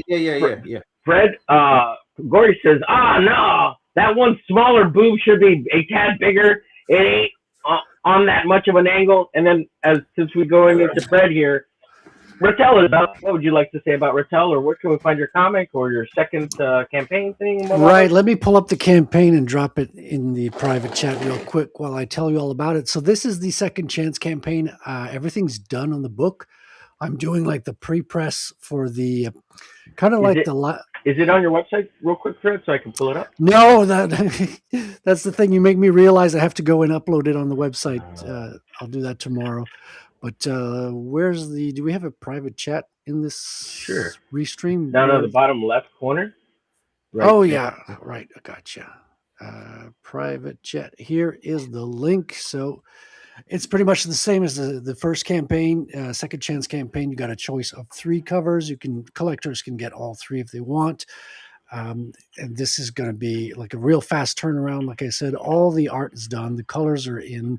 The lettering's done. Oh, that looks great, dude. I'm just doing kind of the pre-press stuff. The story is it's very much a 90s superhero feel inspiration. That's where my heart lies, and that's what I wanted to go back to. So very much action-packed, kind of like a lot of anchor images, a little bit of modernity in the story. So the story takes place very much set in modern times. This is a young man who was kind of a computer whiz who got into Bitcoin early. So he's a kind of DIY Bruce Wayne. So instead of having a corporation behind him to build up prototypes, he just has a large amount of Bitcoin and he orders stuff off of the dark web and builds his own machinations. He's got this quadcopter to fly around over the city of Montreal. And very much based in reality. I lived in that city for about 8 years. I'm taken from my experience. So you're going to get a good world building of that So story. you were in jail? Yeah, he went to prison. Well, it's real experience. Did you go to jail? No, I outsourced that to one of my friends. So I had him go to jail for me to do the research. Oh, geez. Real quick, Derek says, yes, you are invited, Homer, you jealous bitch. You're right, I am. And then Corey says, I'll join the stream someday, Homer. Thank you, Corey. And Carrie says, tell him, Derek, tell him. Okay, go ahead, Fred. Sorry. No, it's all good. It's all funny. Just had to say that because it was funny as hell. Of course. Love to see it. So yeah, very much kind of in that vibe. So if you want the villains are like, you got this Russian spy, you got this evil overarch villain, kind of like a Kingpin, except he's called Bankman. He's like represents the institution. He's got these super villains kind of working for him. This Black Medusa character. You got these Tiger Twins, which are martial arts specialists that have golden skin and all that. So a lot of superhero tropes and supervillain that are larger than life. And at the same time, you got this sci-fi edge to it that's very much anchored in real life. I've got 4 bonus like stretch goals that we reach with the 4 trading cards at the bottom. So if you scroll down the bottom, you'll see the 4 trading cards. And if we reach another milestone, I'll add another one to it as well. Story is 24 pages, full color. And yeah. Just want to shout out some person in the chat. Welcome to the show, some person. Thanks for being in the chat. Appreciate you, buddy.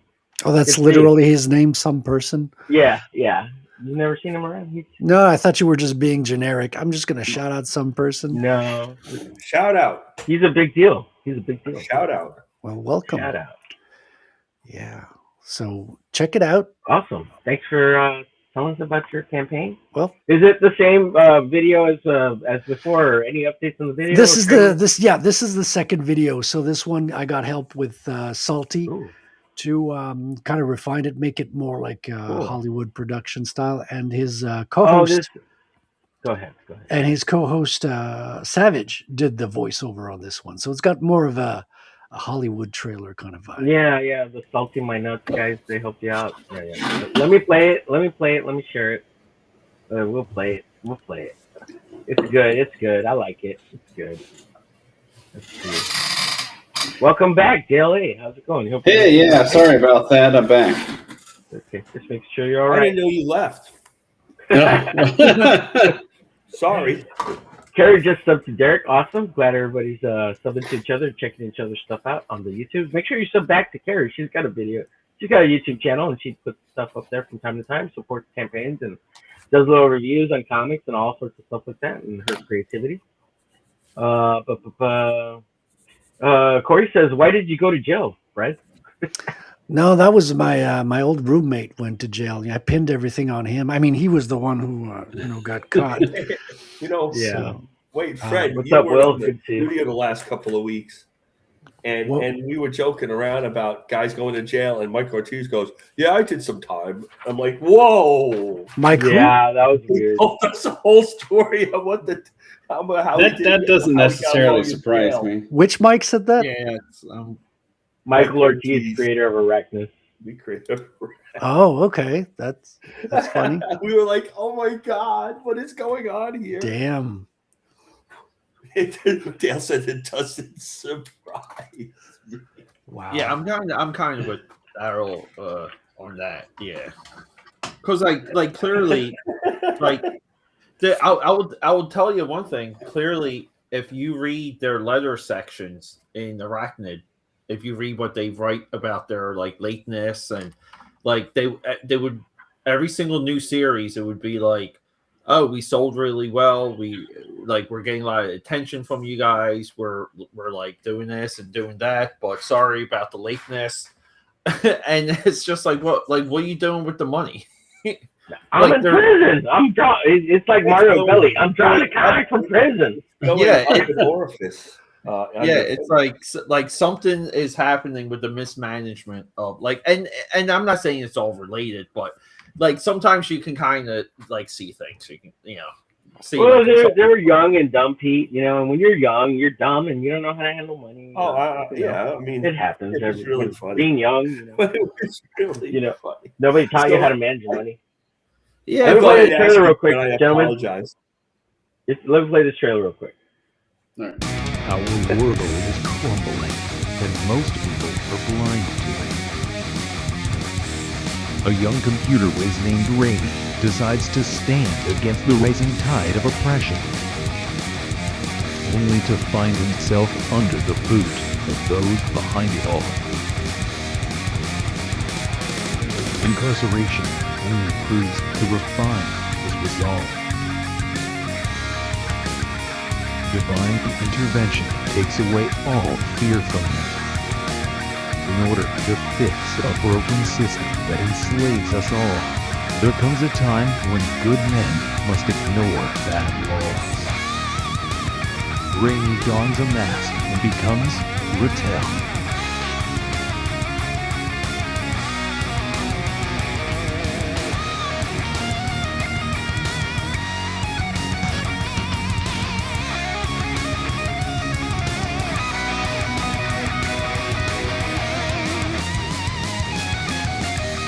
Rattel uses intelligence and technology to combat ancient dark forces for justice and a better tomorrow.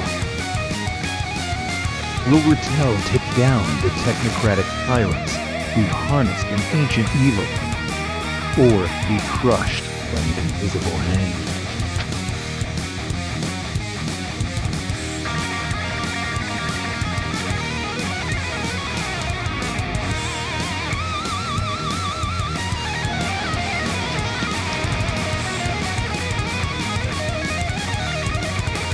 Dude, the announcer sounds like the dude from who would do those little preview things for the G.I. Joe commercials or intermission.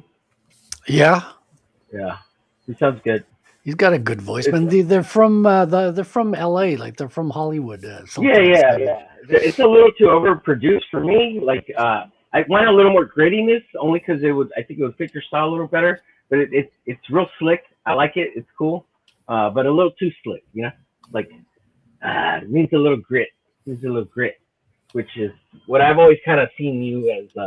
You're a gritty little Frenchman, you know. Savage's microphone is way too high of quality. I told him to use a cheap one, but you know, he wouldn't listen. No, it like needs static or something in the little spaces in between. Does that make sense? Like a little like a little crackle or something, like sound effects. Yeah. Like I can see what you mean, especially since it's like tech oriented, like a little bit of glitching here and there, right? Right, like Foley's, right? Like it needs like clapping or banging or something in the spaces in between. I hear you, man. And then once you get to the rock music itself, everything's awesome and it all lines up. It's such a good song, man. I'm very happy he let me use that. Very cool. All right. Thanks, man. Yeah, you got it, Brent. Appreciate you. Everybody check out Rattel. I dropped the link in the chat. It'll take you straight there.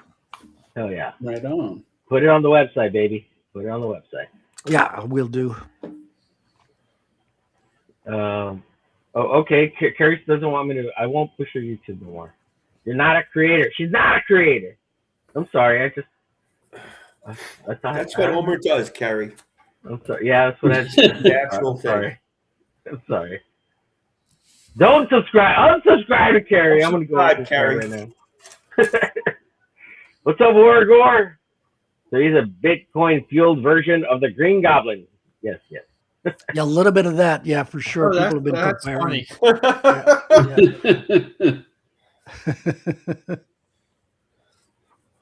Big Corey, Bitcoin Green Goblin. Corey just wants us to be drawing tits and ass all the time. Yeah. What are you working on, Marcus? Have you shared what you're working on yet? I'm working on. Hold on, let me get two things first. Dale, you want to share anything? The first thing I'm working Sure, on. I'll share. The commission is of this cover.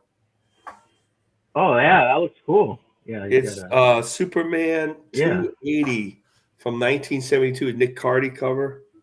I can't. Why does this do this? Yeah, don't worry about it. It's fine. So I have to draw the Samaritan from Astro City. So I'm doing a sketch of it right now. Oh, cool. Oh, wow. Astro City. That's going back. I haven't seen anything from that in a long time. It's a sketch cover the guy gave me. And since I'm doing it at home, I get to, instead of in the middle of the con, I get to do more. I'll do Whatever better. happened to Kurt Busiek and Astro City? Did he just end it? I think that he had, well, one, he has Trump derangement syndrome. Two, I think what happened was it was coming out and he got sinus headaches and he couldn't concentrate enough to create Astro City. That's what I remember happened. Yeah. Was there anything else? I mean, sorry, Marcus. Did you want to share anything else? I shared the other stuff earlier. I'm good. Oh, okay. Just checking. Go ahead. Sorry, boy. Yeah, that sinus stuff too is what George Perez used to talk about. Like, which is kind of funny. Because George Perez would like have to kind of back off a book sometimes, or like he kind of like disappeared in like the late 80s, going like or like early 90s until his I think that Busiek ended up with surgery because of it. Yeah. And then it got really slowed down Astro City. And everybody always, I got like all those books. Just, of course, it's before we knew that he was like, resist. I'm Kurt Busiek. Resist, you know. Yeah. Yeah, because I think he's not finished with the one storyline. Like the I don't know ones what that he are, does like, now. volume I four. mean, Yeah. you know, how old is he now? He's got to be 70 plus, right? Yeah, I thought he was up there. Here, I'll Google it. Let me see. Yeah, I thought he was older. It could be. I don't think he's 80. I also thought he was working on, like, he had like maybe his own blog or like something like that where he would like give updates. I think he did do that. I think you're right. Well, Dell's got something up. Whenever you're ready to talk about it, Dell. He's 65 years old. Okay. The conversation's moved on, Omer. It's okay. Oh. He's 65 years old and looks really fat. Yeah, I wanted to know what you were working on. I would have been happy to show it, but Marcus, you know, he's a problem. Well, you asked how old he is.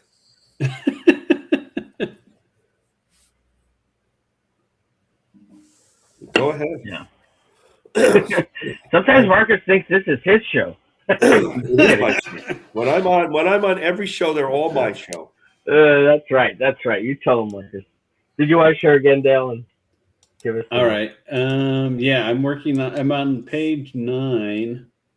Marcus, this is Dale's time. Give him a little time.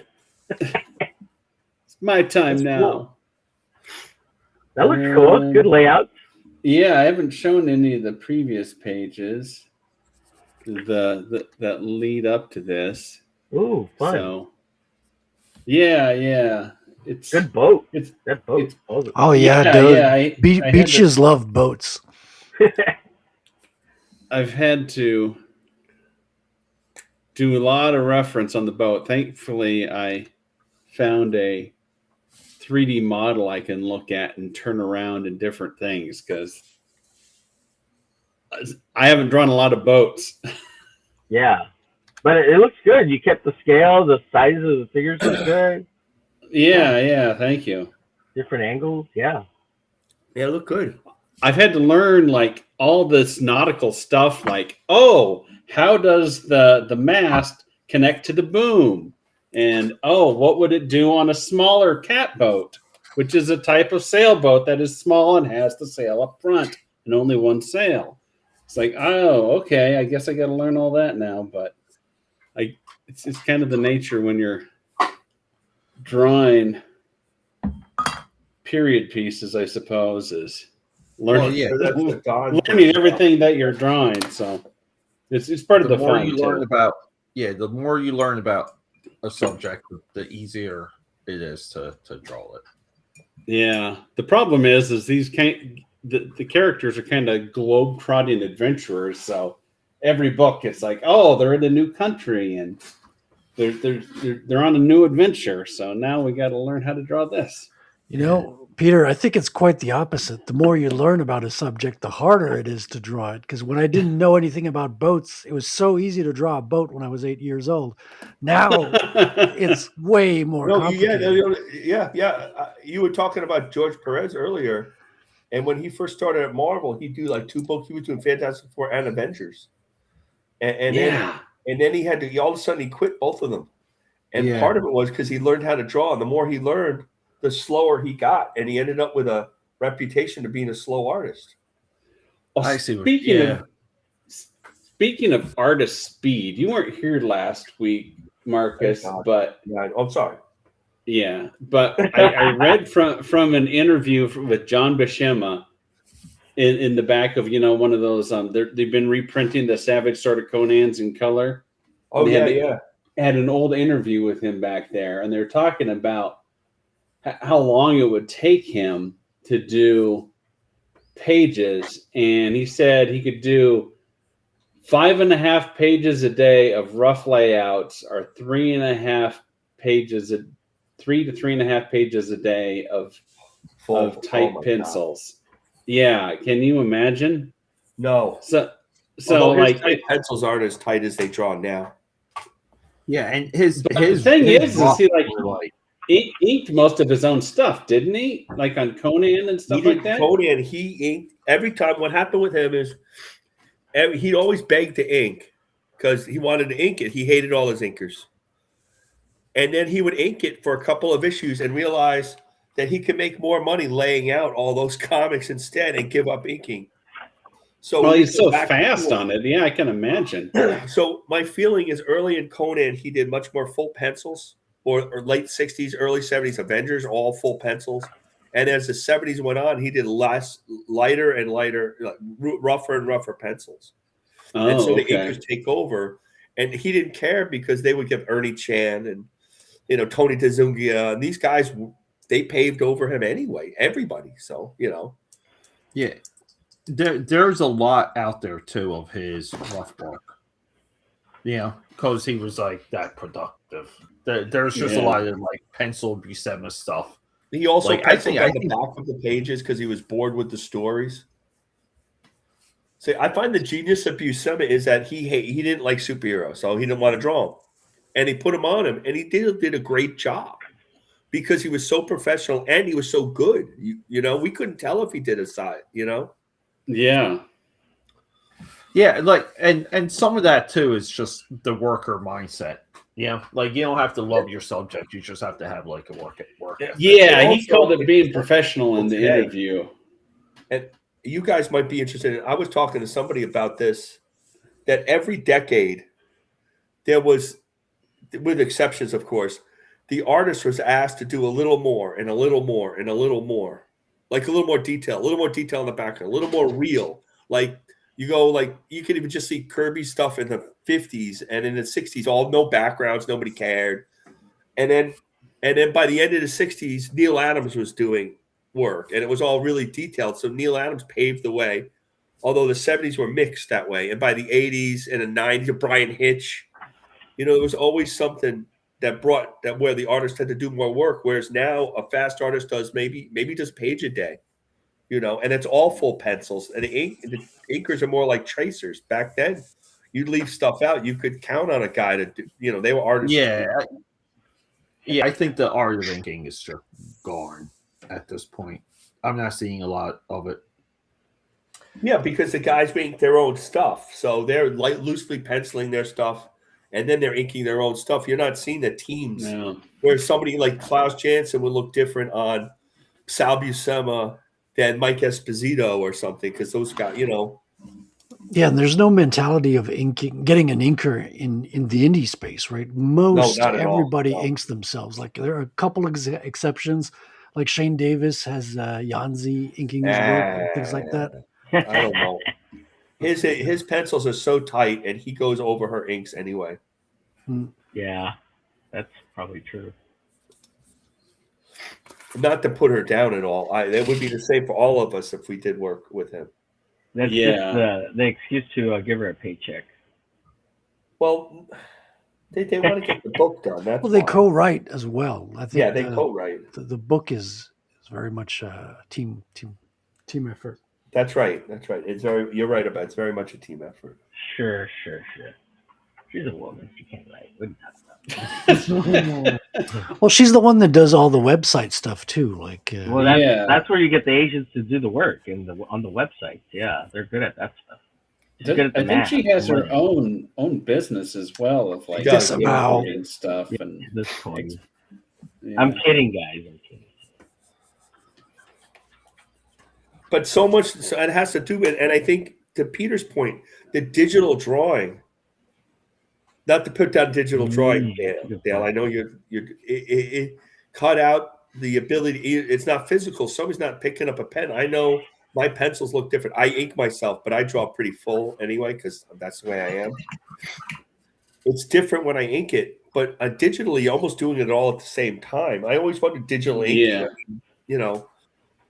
Well, sorry to interrupt. There's sides of the digital workflow that I don't understand how, with all the digital and we're talking on the higher end,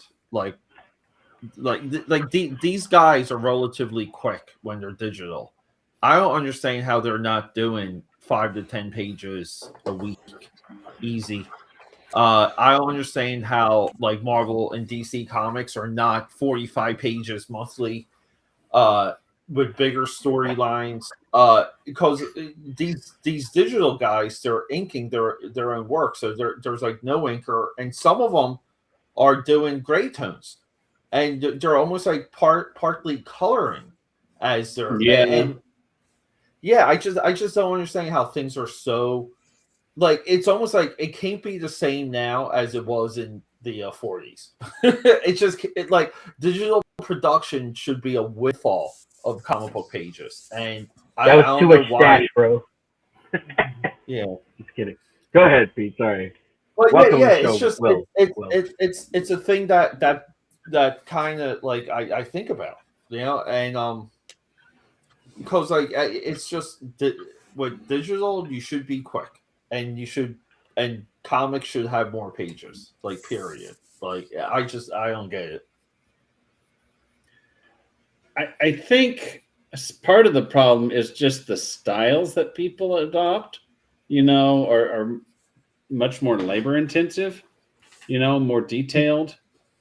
Like you think like the stuff now is because like I was even going through like a couple of newer books, and they're just like flipping backgrounds, and they're issue to issue they're using the same headshot, and they're just like it's such a like it just like everything's about making the deadline, servicing the writer, and like style means nothing now, which is I think that's why a lot of these a lot of books have that like 3D traced model, like cookie cutter, soulless kind of look. That's true. And those you think they would be able to pump them out, but honestly, I don't think that they're getting paid enough. So either they're spending all their time working a day job, or they are like working. They're on Twitter. Their own little projects, either like doing commissions or drawing something, degree right? projects on the side or something. Yeah, and I think with this stuff, like you're the one to speak on it, Big Dale, because I know you do. Like you're engaged with weekly stuff. Like you probably read more modern stuff than like anyone here. Yeah, yeah. I mean, it varies. I mean, he actually reads. Period. Right? That's funny. I don't even read that many books. I mean, I pick up a few Batman books and the Hellboy books, and occasionally a Punisher book, and like if some indie comes out in the comic book shops that grabs my eye, but that's pretty much it. I probably average. Like, is Mignola still doing the Hellboy books, or is it a new artist that's working on it now? He has like, so basically he has like the Hellboy story is effectively done. He went from the beginning all the way to the end, and then he's had a few like aftermath stuff, and he draws that stuff because he considers it part of the main story. But any of the side stories, he usually has a different artist do it. Like BPRD was like another book that he was doing, that was mostly drawn by Guy Davis, and that ran, I don't know, like 100 issues or so. Yeah, but now he typically puts out one shots and miniseries of different like Hellboy adventures, throughout the life of Hellboy, that kind of fit into different places. That sucks that he ended Hellboy. I guess it made sense. I think he just kind of had a story that he wanted to tell, and he told it all, and now yeah, well, that's good for him. And now he has like his new universe, which he drew all that himself. That it came out last year. The what was it? Bowling Productions. So it has a really weird title, but it's basically like this kind of folktale fantasy, like with this whole new world. But you look at like how Hellboy ended and how this world is, and it's like, oh, I think they're kind of connected, but Probably not officially because of like, movie rights and stuff like that. So interesting. Yeah, I know. Like that, he killed Hellboy, though, right? Doesn't Hellboy die? Yeah, but like Hellboy dies, but then the series went on for like 2 or 3 more years. Kind of like Savage Dragon. Yeah, Savage Dragon, which is like a whole nother story. Yeah, it's a whole other thing. Well, yeah. Savage Dragon, the greatest comic book of all time. Some people like it a lot. It's weird. I saw somebody on Twitter that really liked it. It's like, okay, man.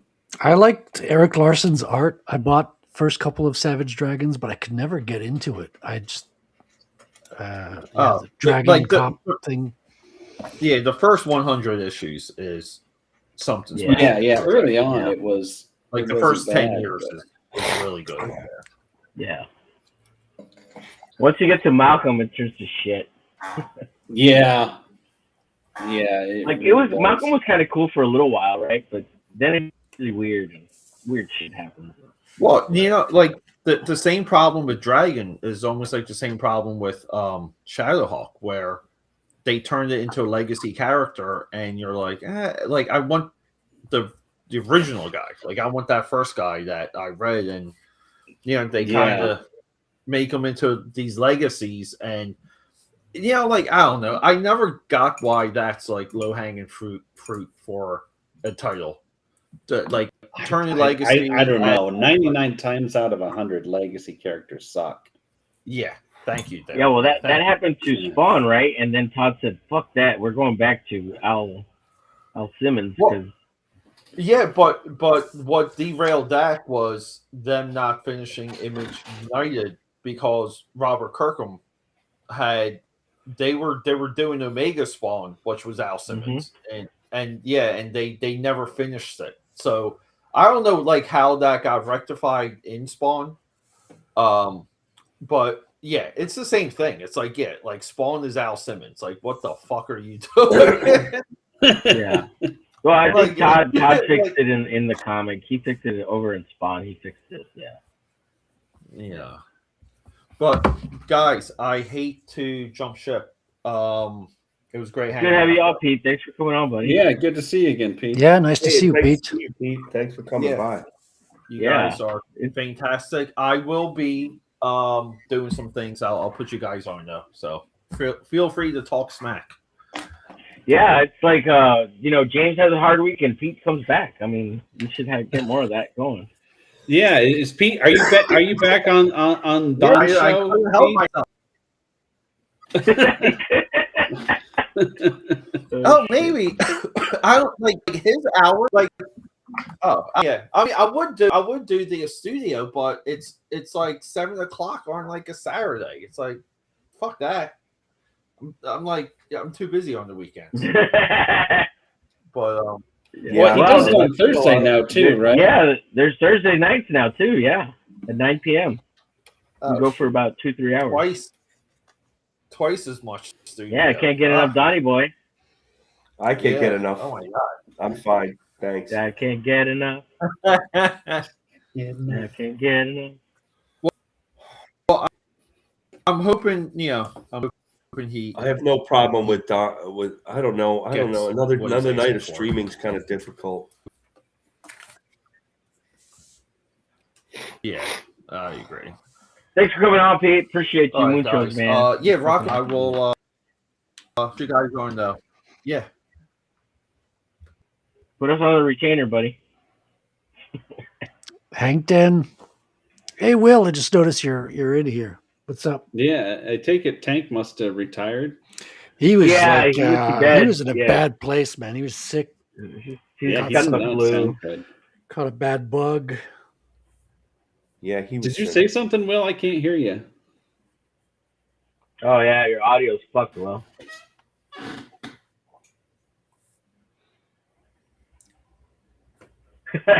Turns it off.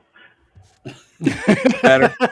He was over here when he came in. He was licking his mustache and he was like twirling it and shit. I'm like, to the back of the room, bitch. And then I brought him back on because he had too much mustache power. All right, am I all good now? Yeah, we hear you now. There you go. Dude, no wonder everybody was talking over me earlier. I'm like, man, everyone's talking over me. It's so rude. Yeah, but that happens whether your mic is on or off. You gotta know. Yeah. My favorite. Oh, they're talking over is when they start talking over Shane and he starts complaining about it. But if you let him talk, he never shuts up. So they kind of have to talk over him. Yeah. Really the one time we had him on the studio, Marcus. Geez, I was gonna call you James Marcus Don. Shane just kept talking and talking and talking and talking. I was just like, this guy ever shut up? Like, I know it's Shane, and we want to like respect him and all. No, Shane. Yeah, when Shane gets going, and then like he's on the Kings, and then and Ethan asks him a question, and he just and everybody else is drawing, so they're kind of quiet anyway, and he just starts in, and he's Shane, he's not Mage, and he's drawing, so he's not that, and it's just vocal fry for like an hour. It's so. After a while, you just start laughing. It's so funny. And then if somebody tries to talk, he goes, wait, let me finish. He's really sensitive to being talked over. Because Cecil used to talk over him all the time. Yes, Cecil would piss him the fuck off. That's why he made Mage. Because of all that with the mail-in, and people would just talk over him because, It's so funny. It's boring, and then it's funny. The whole chat is like ripping him because he talks so much. And then and it's boring, but that's kind of the bit, right? It's so funny, right? Yeah. Raul T, good to see you in the chat. He says, "Twirl it, buddy. Twirl that mustache, buddy." My job is to piss off. You came in too high with that mustache twirl. I had to kick you to the back because I was burning up over here, burning up on fire. My job is to piss off Duck Bacon. So you're gonna get him kicked off too. Is that what you're saying, Marcus? That's right. You're the puppet master. James kicked himself. I think that could have been worked out. That's the thing. We think that it was a little bit of a. James thinks he's in the complete right, and Don's gone crazy, which is kind of true. And Don is right too. He was rude to the guest. And who is this? This James in the studio. On the studio. He was kind of rude to the guest by not drawing it, but we didn't come up. That was like my rule. Like we should draw the character. But nobody ever said anything official. And he goes, "Well, about 3 weeks ago, I made this official." And what are you talking about? I was like, you didn't even come up with shit. We're all the ones that come up with all the good shit, and then he takes it and thinks it's him. Like, what? Get out of here. Well, I just put in the chat that I asked Aaron in the chat, does he want to come on? Which is a mistake because I did that once before and I got yelled at by Don. Oh yeah. He's thinking about it. So. I got part of the Graybeards today, and they mentioned the studio. What was all that about, Marcus? Who mentioned studio? Somebody on Graybeards. I think it was Gary Martin and. It was because me and Duck Bacon were in, and I think it was. I put in there, do you want to come on the studio? And he read the chat. He read it. Oh, is Aaron Lepresti coming on the studio? He said, he goes, I'll think about it. I mean, it's part as of good you as a can no. promote your book there. He goes, do I have to draw? That was like, do I have to draw? And I'm like, nope. Me and Duck were like, nope. Why are you promoting the Hump Day show and asking Aaron Lepresti to come over here? I'm way cooler than Don. I was thinking that, we could do that too. Oh, shit. Well, you've got Phil coming on this week, right? And he's a writer, not an artist. Yeah, but the guest doesn't have to draw. We draw the guest stuff. Right. Yeah. According to Marcus's rules. Well, that's what I was thinking. I thought it was a good idea at the time. It is a good idea. And it's kind of what different. It makes it different than all the other drawing streams, right? Right. But what happens is with Don, and it's not a pick on him, it gets to be it's like, Johnny, this is not fun anymore. James is looking for a stream like this, just hang out, do what I want. And it should be. We should kind of get both of them together, but it doesn't work that way. I don't. Sometimes I don't know, man. It didn't. This show didn't start that way, Right. but it's I don't know. We weren't there just to like. We didn't start it as a promotion stream. It started kind of like this, except Don always had us doing a subject. We weren't just drawing what we wanted or what we're working on. Right. I don't know. I mean, I don't know. Whatever. Oh, yeah. So. Yeah. I guess we need another person to fill in, but I don't really. That doesn't matter to me either. Yeah, I don't think we need it. We just keep the seat warm till James comes back. That's all. He's not coming back. I asked him. He's never coming back. Give it never? Like absolutely never. Never. What about this Niobe guy you guys mentioned earlier? Will he come on the show? No, nobody wants him on the show. I don't want him on the show. He's a bad dude. Tank I Fair don't know with anything Sony. about him, but he did a bunch of like girly comics. Tank Fair. Oh yeah, Niobe is very girly. It's cool. It's a cool comic, right? Like it's got tits and ass. No idea. I don't know how good is his comics. I didn't look that good to me. It looks all right. It looks pretty cool. I'm not gonna say it's. I don't know. It could be total shit, but I don't think it is. A lot of books are total shit. Can you remember the title of any of his comics? Yeah, Niobe. His last. N-Y-O-B-I. Oh, it's just his name? No, his name isn't. His name is Larry Higgins. His name is Larry. Oh, Higgins. okay. He goes like his Twitter is like Larry Niobe. Okay. Yeah. Everybody hates him because he's anti-CG. I've seen him around. When he was one of us before, he's become a hater. He's got that little South Park character. Yeah.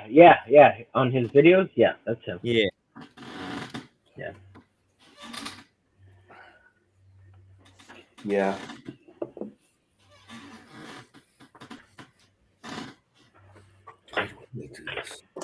So who else can take his spot then? You can if you want, Dale. Yeah, Dale. No, I get your ass in there, Dale. Yeah, Thursdays Dale. and Saturdays, Dale. It's all over Dale. for you. That's your life now. Dale is a hot dates on Saturdays. I don't know if you're married, Dale. Maybe you're married. No, I'm not married. I'm a monk, remember? He's celibate. On an Why you island. on the Homer show if you're a monk? That's an issue. Yeah, well, I know. This is like When it this gets is the rough, problem. I'm like, what is Dale doing? Homer's the Why- horniest man alive, and I'm over here trying to be chaste. And I'm trying to be godly. You have to explain what chaste is to Homer. Yeah, I don't know what that is. You I've know the never heard that Spanish word. word? Homer knows these. Homer's secretly really smart, but he I know. likes to play like this I believe horned it. out, He said he was a teacher, so you horned know. out guy. Yeah, so he. Can you he imagine knows him it when teaching they our use youth? Oh man. Let's make this a beat on Homer stream. Yeah, Marcus, come beat me Isn't off. that every bro. stream though? Beat me off. Wow. What are you talking about, Frederick? We're gonna do your towel or what? Your second chance? Oh, jeez. That's Marcus's impersonation of me. It's awesome. I love it. That's pretty accurate. Yeah. Well, you know what, Homer? It's funny when you start your voice like that. It's almost like a New Yorker, as opposed to somebody from Texas. Or Oh yeah, I can see that. it sounds a little New Yorky, so it's not that hard for me to do. Yeah. It's like I'm channeling John's Longbox. I can kind of do. I'm not talking about because I'm as bad as James in a way, right? I'm just a nice guy. Think about it. Dude, I think we're all pretty nice guys, but Well, like I do work with him, and and it's the bane of my. I like doing it because I have fun drawing comics, but it's the bane of my existence. I feel like I'm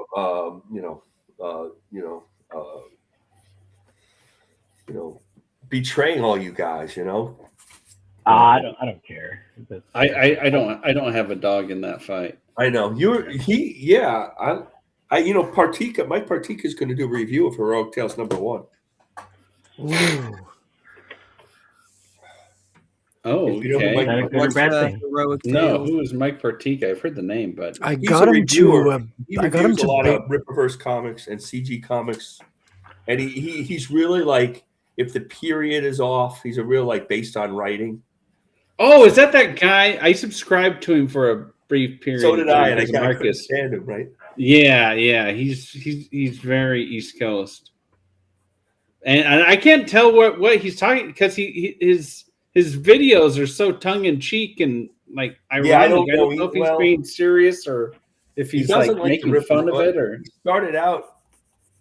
He's pretty picky, and he's picky about stuff that like if you misspell a word type of thing or use a period wrong, and that's as opposed to like really helpfulness. But sometimes he's funny in a very ironic way. I find most comic book people are extremely picky and opinionated on a great many things.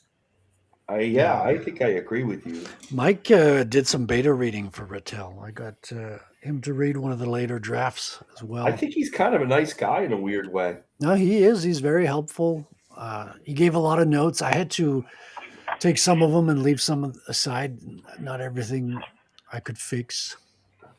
But he got some good points. A couple of things I fixed because of the pointing them out. So appreciate that. He doesn't really like the way they layer panels these days. He likes a much more basic panel. He feels like he's missing some of the art when they lay the panel. Like you would do a panel here, and the other panel starts in kind of in the last quarter. Right. He doesn't like that too much, which is kind of weird because like everybody does. I don't do it that much. I'm not on this project, but yeah, it's pretty commonplace nowadays. Yeah, it's really commonplace. My natural inclination is kind of lay it out the way I am, kind of boring. Well, concentrating what's inside the panel. I like to make them bigger and smaller. Like, and I like to get rid of the gutters for time. Like if something happens fast, I want to just make a line between the two panels. I'm not very linear. I don't really get the widescreen, but I could do it. I just have to work at it. Like way you laid out the book that I read, that's kind of how I would do things. I do things, Oh, are you talking about the pages I did where it's like 3 long tall and 3 long? Yeah, I would do that stuff. And for me to do like an imagery or something like that, it's a little out of. I could do it. I've done it. It's just a little what I'm not. My natural thing is to do that basic John Buscema Kirby panels. Maybe not quite Kirby, not that straight 6-point, but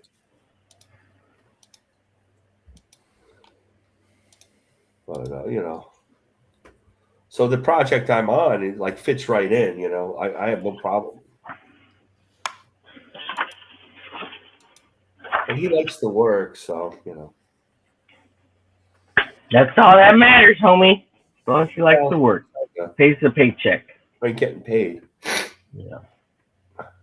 But I've done so many free comics, I'm like not even worried about getting paid most of the time. When are you doing a free comic for Omer? Yeah, well, man. When Omer's ready to do his comic, we'll negotiate. It's free. What's there to negotiate? Get your ass to draw on my comic book. Me and Omer made the mistake of kind of like saying to Don, "We'll do something for you." But fortunately, he has no memory of anything. He's done. Kind of head wound. Poor Don. Don also wants to control everything, so he's not. That stuff doesn't matter to him. He wants to do all his own stuff, He wants to control Comic Skater too. Yeah, I watched that. I'm like, damn. Oh yeah. Comic Skater. He was giving you shit, wasn't he? He's like, it's my website, Fred. What are you talking about? Yeah. What are you doing? How is Comic Skater coming along? Well, I haven't updated the code to it last month because I'm working on the comic. Yeah, it's hard to do both, right? Yeah. It's hard to do both because I'm kind of like tunnel vision and like all in on one or the other. Yeah, yeah. I Because don't it's blame usually you. you get started in the morning and then it drags out and you're working on the same. It's like pulling a thread and you keep pulling that thread until you're tired and it's time to go to sleep. But people have been adding books to it, covers to it, stuff that the website is still updating itself without me directly changing the code, which is nice. But I'll get back to it. Like I did a little bit of an update today. When I see things on Twitter, I add campaigns, I update things, especially small things that just require like a 5-minute intervention. Those are easy to do and without taking up sidetracking the whole day. But yeah, I'm really focused on getting the comic out now. It's almost driving me insane. Like I don't blame you. I got that anxiety about getting ready for press and all that. So yeah, I can't wait to have that done and behind me. And it feels like it's a big chore. This part of the process. Well, it was fun drawing your characters that time when I was on, when you were on. Yeah, I have two fan art pages, so all your stuff is in there, guys. Like, Oh, my stuff is in there. Thank you. yep, and well, your drawing has been colored by Don, I believe. I saw that. Yes. So Yeah, I'm you did a nice taking job. the colored version of both of you guys together. That one looks I never really- think my stuff was going to get colored. I assume my stuff doesn't get colored. That's why everything is really, all my stuff has all this spotted blacks that nobody does anymore. Yeah, well, Black Medusa is a spotted black. Yeah, by that was fun. definition, That Black so- Medusa. That was fun to draw. Well, you had the best side boob I've seen Mhm. in a long Yes, time. damn, yeah. Very nice. Very nice. So Omer's got 3 characters as well. Peter DeLuca did a take on Rattel too. You got Tank Ferret did a take on Rattel. So all you guys' collaboration are in there. I don't think I Hey. left anyone else, anyone out. Sorry. And this is still issue 1, right? Or you're starting to work on issue 2? So issue 2 is in the scripting phase. I've got a script that I went through twice. So I've got the panel layout. I've got all the panel descriptions for issue 2. I still want to go through the script and add a little bit of love in there because the script is in the between 30 and 40 pages for issue 2 right now, and this is going to change. Like the exact page count is not definitive just yet, but that's where it's standing at the moment. And I've got a side project. Well, side project. I don't know but I've got like another book on top of that, which is the backstory of the Psychic Spy and Black Medusa. They both have like a 10 to 11 page backstory where they got their powers, how they grew up, and how they came to work for Bankman. And it's part of a book that I entitled Doll Parts. So I might be doing that after Rattel too. So maybe when I hand everything off to the colorist, I'll do that book. And that's going to be a black and white book, mostly because the characters are black and white. And it's a black and white story. It feels very thematic. I'll be doing a lot of gray tone work, zip tone stuff. So really thinking it out as a black and white story. So that should be interesting too. Yeah, it sounds awesome, dude. Yeah. Super excited about it. Thank you. If you haven't backed Rattel, go back it. I'm a backer. You should be one too. Yeah, and you're going to get so even the digital backers get the physical trading cards. So I'm going to put in the work to get that out to you guys. So trading cards is not as expensive to send out in the mail as a full book. So and I'm charging like $6 for the digital copy, so that should be able to cover the shipping for the cards. Nice. Yeah. Yeah, I was poor, so I backed what I could at the time. But dude, everything is really appreciated, man. And you helped a lot in the streaming space too. Just the visibility, connecting people, getting the word out, introducing, like that stuff adds up, man. And I really appreciate that. Yeah, you got it, dude. I try. I try. Now we're back. I mean, yeah, the audio's not perfect, but we're back. We're getting. Do you want to come back on the studio? I'd love to. Okay, we'll do that and we'll arrange that. And then an hour and a half in, we'll find a way to kick you out. Do you want to do that too? That would be great. Just bring up the default letterer on Comicsgator. Oh That yeah, should- we'll do that. Oh shit! Wait for the right time to bring it up. And then I'll start bragging that I hand lettered 3 comics. You know. Yeah. Damn. I did. Damn. We go hard here sometimes, man. It's just like I'm surprised nobody gets really, really mad, which is good because we may go hard, but it's all in. Nobody cares. Well, most of the time, except for last time, we get in a little disputes and stuff, and then the next week it's like, okay, we'll apologize and move on. But it didn't happen this time. Yeah. I feel. I mean, I did DM to, DM James. I mean, I didn't talk him into it like coming back or anything, but I know his feelings on it. Yeah, I was gonna DM him, but I was like, you know what? Just give him some space. You see, they're both kind of right. That's the problem. You know.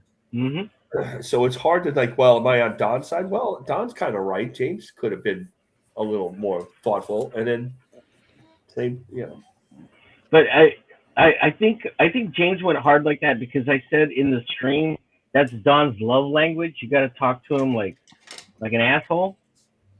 And well, that's kind of true. It's kind of true, dude. I And know, that's why you get a lot out of him if you yell at him. Yeah, his I mother figured it yelled was at going to him. be Homer's fault somehow, somewhere. Jeez, I know. I hope. I think James took that kind of and ran with it. You see, that's why I think he was joking, no matter how many times he said it, because, like, sometimes you see when you talk rough like that, sometimes you'll take it personal, right? Because the emphasis of these heavy words, bad words, they carry a lot of weight, right? And when you talk to people like that normally, all the time, at some point you're gonna get butthurt, because they're foul language, they carry a lot of weight instead.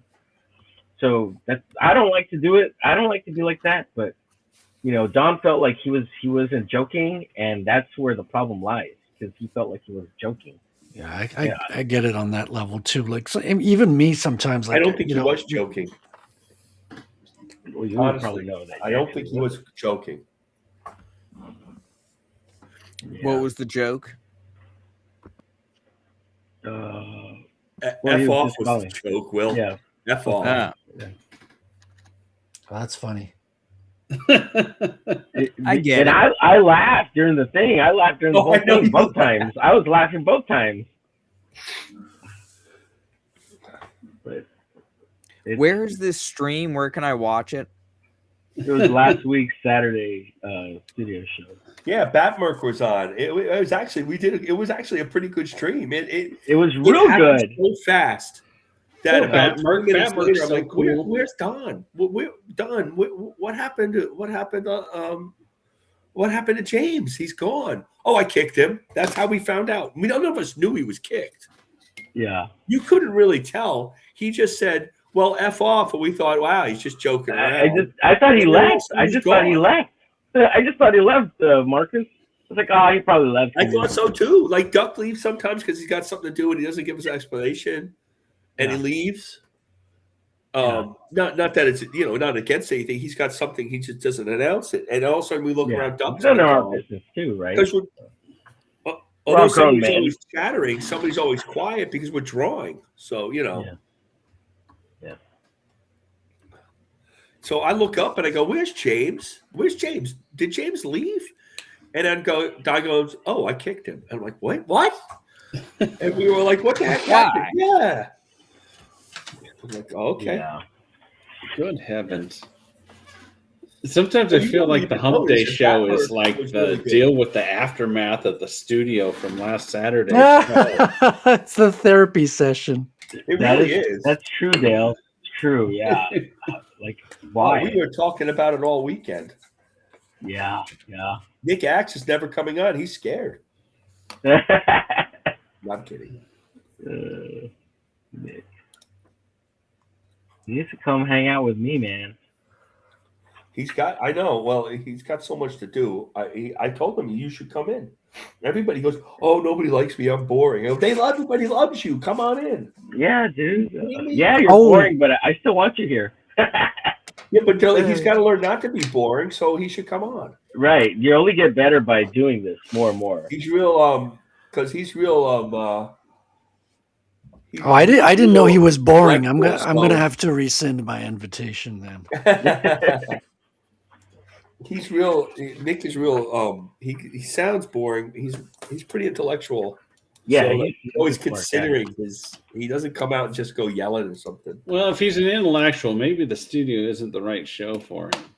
No, well, that's true. That's true. YouTube No. isn't right for him if you're intellectual. To be honest. Well, it depends on the type of channel. There are different channels where you can do that. My feeling is, if you want to be a YouTuber, you should have a job, 20 hours a week to keep yourself normal. What are you talking about, Marcus? We're gonna get rich on YouTube. I'm gonna be bigger than Mr. Beast. I'll be the Those days greatest are over. comic book artist on YouTube.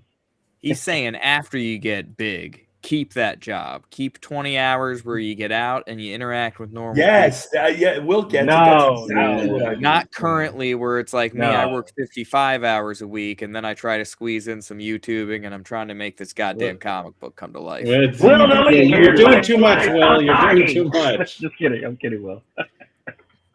He's like, I gotta work 50 hours a week. I'm gonna go make a pizza. Look at my mustache. I'll sex it. Hell yeah. Neon Revenant Steel. Will's book. Revenant Steel. How's that book coming, Will?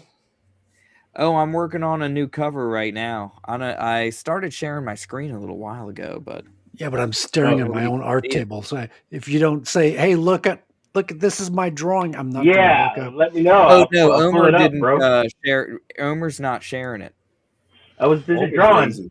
Yeah, where's it? Omer's pretty There selfish. it is. That's though. what I'm Yeah, sharing. he really is. He keeps that for himself. He doesn't give up time for anybody. Larry Niobe is Canadian. Good heavens, what is it with Canada? Disavow. Oh, Canada. Oh, Well, he's Canada. English Canadian, Dale. You have to specify he's English. Okay, Canadian. that French can. When are you guys going to separate after Alberta separates this summer? So we've been Quebec has been wanting to separate for generations. I know. So we're probably going to be the last province left. Everyone else is going to separate from Canada, and then we're going to be the last one that's going to be called Canada. Or Are some they shit. going to become a state of the United States? That's what I'm. Hopefully, I hope so. Everyone should stop what they're doing and look at my 7-fingered sword hand. See, that's how Oh. you do it, Will. Now you're learning. 7 fingers. Omer, blow him up. That's a birth I was defect. trying to. There we go. Oh, that I was like the cool. Wow. detail. Yeah, that's worth zooming in on. Yeah. What do you think of that one? That's So- really cool. Yeah, it's got that. So that's the Edward- whole composition Oh, right that there. was good. Yeah. It's very there's- Nightmare on Elm Street, Edward Scissorhand vibes. Yeah. Yeah, Edward Scissorhands. Yeah. I like I was I like sitting the there, human rat. Yeah, good Thinking detail about what this on the hand is going to too. look like, you know? You got good detail on the anatomy of the hand, all the little muscles with the greebling, the technological greebling interlaced with the muscles and stuff. That's cool. Good hand position too. Thank you. I could tell it's AI though. It has an extra finger. So Oh yeah, you're right. Totally just AI'd that. Yeah. Just don't put any splatter on it because John It May says won't have you. he's a 7-fingered demon. Oh, that sounds The terrible. ladies call me a third-legged demon. That's not true. 7-fingered demon. Not true. I wish it was. the ladies don't call you at all. Yeah, that's right, friend. That's right. That's right. But yeah, so now I just got to put in a background and, all that. But it's coming together. So I can't tell if the rat is saying, "No, don't hurt my friends with your knives," or "Hey, this is my meal. I found him first." Well, I I'm made chewing him Do on it this to the guy. rat. He was like this, right, earlier. Mhm. And then my wife looked at it and she's like, he looks happy. Like, he looks really happy to be eating that dude's face. Well, it looks like he's Yeah, giving he him a does. hug. He's like, "Oh, Yeah, my yeah, buddy." I'm like, he's not supposed to be He's happy. smiling for the camera. So I was trying to make him look less happy, but Yeah, I don't know. I'm gonna have to try and make him look more vicious. You No, look I mean- gargantuan for a rat, though. Yeah, I I should don't have think twice the size of him. He's I don't- supposed to be a giant rat. This Oh, is okay. a fantasy setting with giant rats. I'm going to Gotcha. disagree, though. I don't think you should make the rat look vicious. I think the setting makes him vicious. The rat is just indifferent. He's just an animal Right. that's Yeah, he's eating and feasting. feeding. So Right. I think it's the situation that is vicious, and I don't think Yeah. you should tweak it. I think it looks good. Okay. What if the rat was wearing a little hat? Does he wear a hat? Hold on a second. That's hilarious. Let's see, What Carrie kind of hat says do you it's been said on the interwebs that the studio is Omer's show. That is true. That is true. Everybody thinks it's my show. What does Grok think? That's what matters. That's right. Beaver Comics, good to see you. First time seeing you here in the channel. Oh. Hope Hey, you enjoy Ryan. the show. Yeah, Ryan was That's on. He was on Proof of Comics last night. Oh, cool. Good to have you. Welcome to the show. Filthy joke, Carrie. Good heavens. Make sure you like, share, follow, and subscribe. And if you have any monies you want to give my way, send me all your monies. I'll take it. I'll take it. Omer needs a new mic. So Yeah, I need a new mic, a new life, or a new wife, new house. I need it all. New car. Whatever you could do, Zeeves. I'm counting on you. A new roof. Yeah, well, that's for Don. Can we get, while we're at it, can we get Don a roof? A roof? Yeah. Go check out Jason Bascom's Frog G2, the service key over there on the Indiegogos. There's also Jason's YouTube channel. Subscribe to Jason. He's a great dude. Everybody saying hello to Zeever. Later, Derek. Have a good one. Appreciate you, bud. Hail, yes, hail to you. Harry says, what does a fanny and the mafia have in common? One slip off the tongue, and you're in deep shit. This is a joke for Will. What's the difference between a homeless woman and a pizza? You don't have to peel off the crust before you eat it. Oh, God. That's disgusting, Carrie. That's what I thought. Yeah. Disgusting. Disgusting. Can we give her a bath? We'll put Yeah, the this hose is on why her? Patrick Bateman had a bath. Yeah. Yeah. Oh, he's got a little hat now. Look at that. Did you put it Now, on? that's a comic I'd buy. Definitely. This will be a secret cover. I'll Definitely. have one comic printed with a hat. That's Yeah. funny. That's funny. Well, you will sell more if he wears a little hat. That's just marketing. Dude, that skeletal head looks awesome. Thank you. Yeah, you did a good job. Excuse me. Sorry, I'm yawning. I think the skeletal head looks terrible. He looks like he needs some rest. You know, he's just completely worn out. Yeah. Oh man, he's never gonna sleep again. He's worn out to the bone.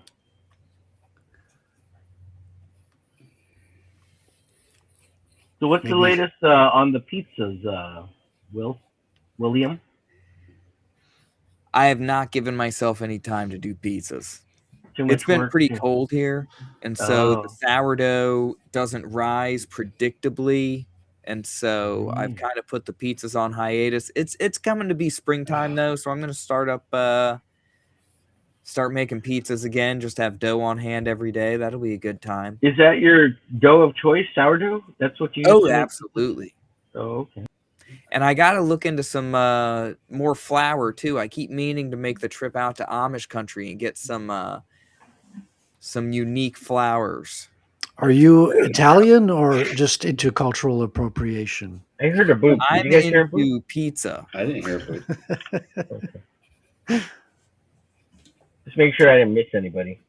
Or did somebody try to come in? If you Are we- tried to come in, hit me up on X because we're full. Maybe Well, someone tried I to could come in. always hop off. Like I'm kind of on the verge of hopping off. So let me know if Get somebody off me, comes in. Fred! Get off me! You can kick me off when if someone else needs the spot. No worries, man. It's just fine. I don't see anything. Nobody said anything. We're probably only going to go about 25 more minutes or so. 30 more. About 25 minutes. 30 minutes max. Let's keep it at 3 hours, gents. People got work. They got shit to do tomorrow. I gotta be Dell on usually, Elliot's Dell stream usually leaves tomorrow. about 2 hours and 30 minutes in. So That's right.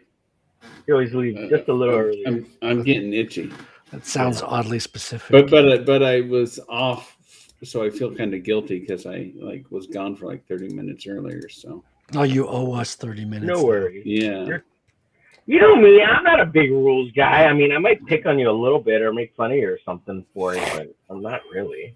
I don't care. I'm very appreciative that anybody shows up, and thank you all for being on the show, coming and wanting to hang out.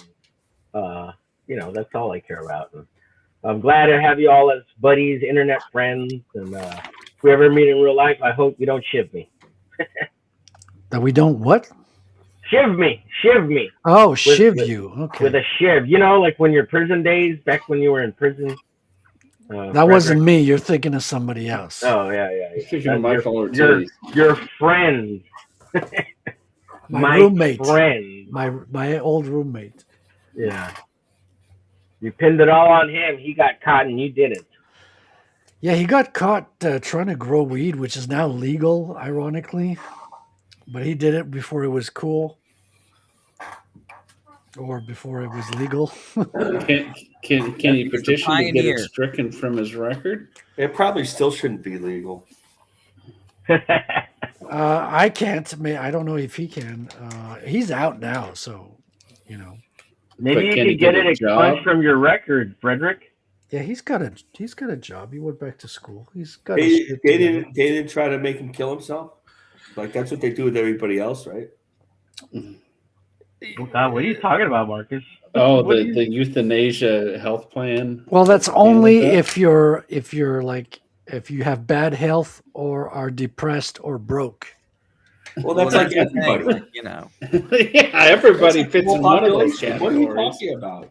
Like when your dog is sick and you got to think how much am I really spending on this dog? How much effort is it going to keep this dog alive? You know what I mean? Just apply that to humans.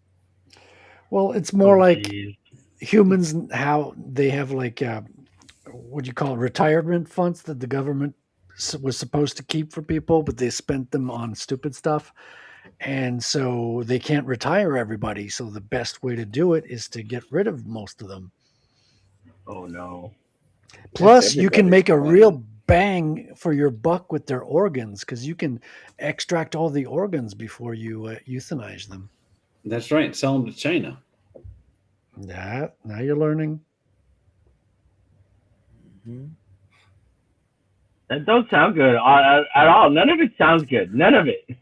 Well, the thing is, the only thing is you can't change your mind. So if you on the day that you're scheduled to go euthanize, and you're like, I don't want to do it anymore, they're like, I'm sorry, it's too late. You signed it. We're all here. We might as well go through with it. And it happened to a woman. She changed her mind. She wanted to live. She's like, no, I don't want to die. They're like, that's too bad. Yeah, I remember that was on the news. It was a big deal. Did they euthanized a 27-year-old recently as well. So really? Oh my God. Yeah. Well, he was depressed. Oh, yeah. Wow. His mom was completely devastated.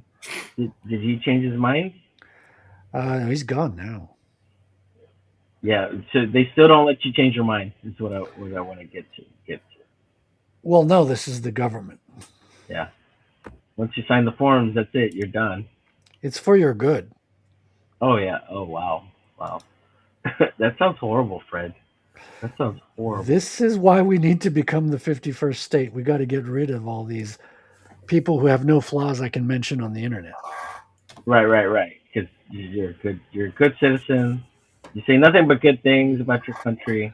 This is a flawless country with no problems. Right. Just no problems. Nothing to object. So you're telling me in Canada, Don and his mom might be taken care of. Yeah, they'd be taken care of. Well, all right. There was this news story of this woman who was just she had insurance and she was trying to get one of these chair elevators to take you up and down the stairs. and it had been like a long time, like months to 2 years, and they were trying to talk her out of getting the chair and into the MAID program, which is the euphemistic name for the euthanasia. So, because it's much cheaper to kill her than buy a chair. Oh God, gee, what the hell? What the hell? Man, Cheaper alive. to just, you know, what do they call? What do they just Unalive? unalive her, delive her? It's cheaper to delive her than to buy her a Yeah, damn chair. Jesus. Yeah, this has gone off the deep end like a long time ago now. This is we're in a very, very bad place, and not everyone's waking up, which is really traumatizing. So I'm all traumatized the just and there's telling no you that. immigrants that are being euthanized, by the way. Yeah, It's all Oh, the They're same. not sure. depressed like we are, man. It's all the So same the people are happy demographics. about this. They think it's a good idea. Yes. I met yeah. somebody People who that thought it agree was with it, I great. think. Go ahead. Sorry. No, I met someone who he thought it was great. It was wonderful that this was an option. People That are is just so thrilled. fucked. People are morons, Marcus. You know, people are really fucking full of the propaganda. Because first of all, you have to realize all the media in Canada is state funded. There is no alternative media. Right. If you're not on Twitter, you don't know that there's any other opinion to have. So people are just have one side of the only thing you have to debate about is if you want the blue euthanasia or the red euthanasia, right? Wow, So it's that's the color of whack. your pod is the big debate that you're allowed to have. Right. I'm just making that up, but you Yeah, get where I I'm get going what with you're this. saying, So there's no place for debate in our media. It's all state funded. So is there like commercials for that, like in your country, Fred? Like, oh, come get you Choose the feeling MAID depressed. plan. I'm MAID totally blocked option. off from commercials. Like I don't have TV and I have ad blockers, so I'm not even aware. I couldn't even answer you. Oh, that'd be Life so is weird, so wouldn't it? hard. Don't you just want to escape? Right, exactly. It's Oh, The you're side right, effects Will, because include this was permanent the deletion. this was like the plot of the word like the scientific the science fiction films of the 80s, right? This was the horror plot of some of Yeah. them. Yeah. And now it's reality and people are like, "Oh, this is so wonderful." Well, that's how we got to Kevorkian over here in the States, But even because of it. Kevorkian would allow you to change your mind. Yeah, that is true. That is true. Yeah, it's whack, dude. Whack.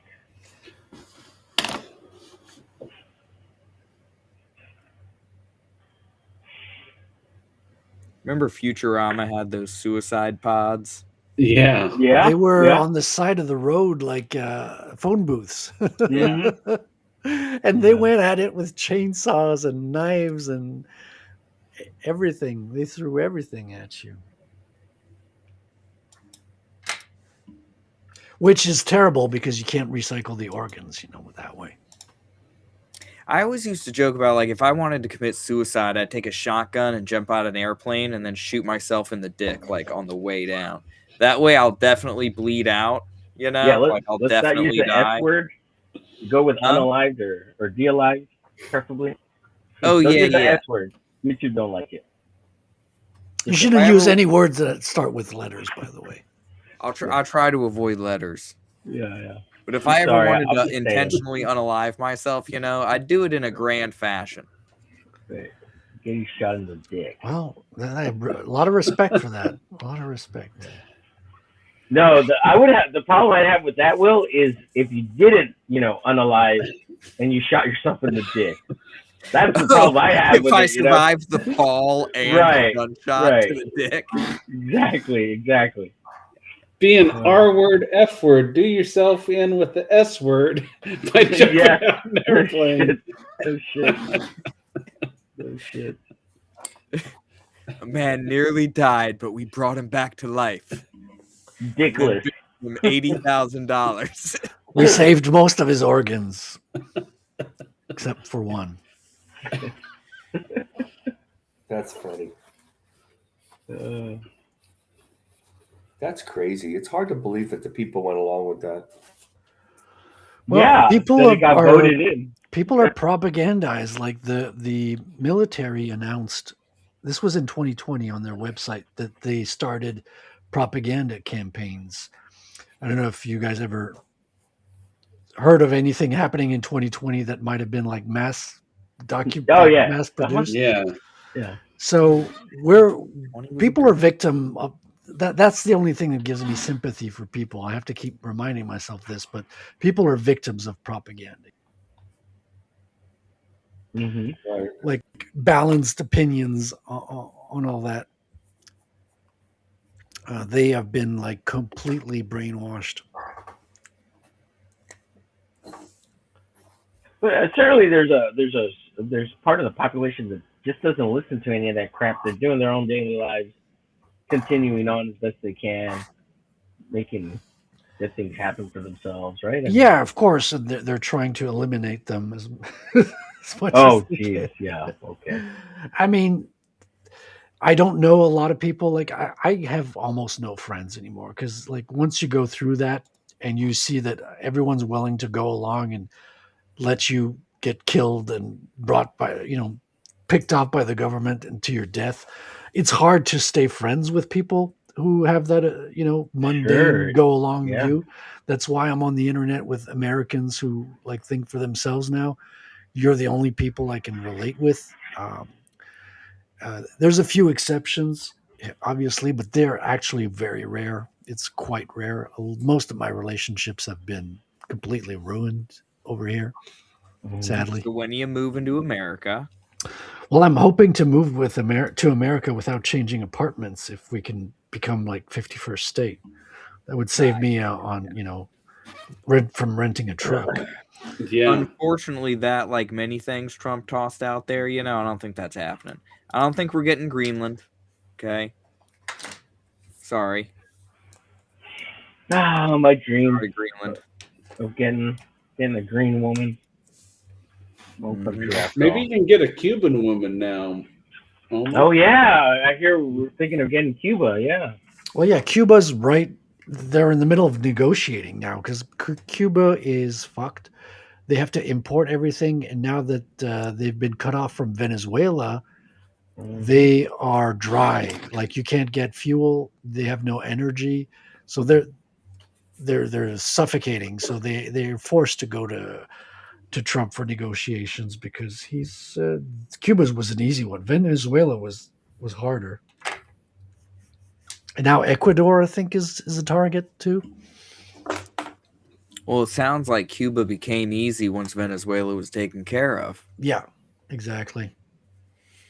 Yeah, well, I'm the blockades to China and Russia don't help, Well, yeah, because they have to import everything. The only thing they make there is like those sweet cigars, right? Which The I got a Cubano box of. cigarros, yeah, I got a box of exactly. those yesterday too. By the way, Oh shit! they're legal in Canada. That's the only thing good in Canada is Cuban cigars. Well, I could go to Mexico and buy some, and bring them over illegally. Yeah, well, I can walk 20 minutes and buy some. So, yeah. Well, I walked 40 minutes. Well, I took the car. It was like 10 minutes. I can go pick some tobacco and roll some up into a pizza. Yeah, on the roll, pizza, on the backs of beautiful naked women. Mm-hmm. I don't smoke. Get on it, boy. Kick him off, Omer. Yeah, would you smoke a cigar though for a special occasion? Yeah. Probably not. Really? Yeah. Well, you don't inhale a cigar. You just you puff it and you taste the flavor of the smoke. Yeah, you probably don't like the smoke. You don't like the smoke now. Yeah, I don't think I would. Not even after watching Tombstone like 12 times. Was it the 12th time they got you, Will? I do love the movie. Was that how I you want to got feel like into a it? real man. Like, man, I need a cigar in my mouth, man. I need one of those cigars. I need to grow a mustache and smoke cigars. Yeah. After watching Tombstone. I don't smoke cigars either. I have asthma. Oh, geez, Marcus. Wow, that escalated quickly. Yeah. Way Where'd you to pick that bring up? the room down there, I Marcus. might be able to do it because you don't inhale, but Well, sometimes you smoke. Will, a he lot. got asthma after watching The Return of the Jedi like 12 times and seeing Darth Mm. Vader on the respirator. His asthma really kicked did in get it after when I the was an 13th adult. time with Tombstone.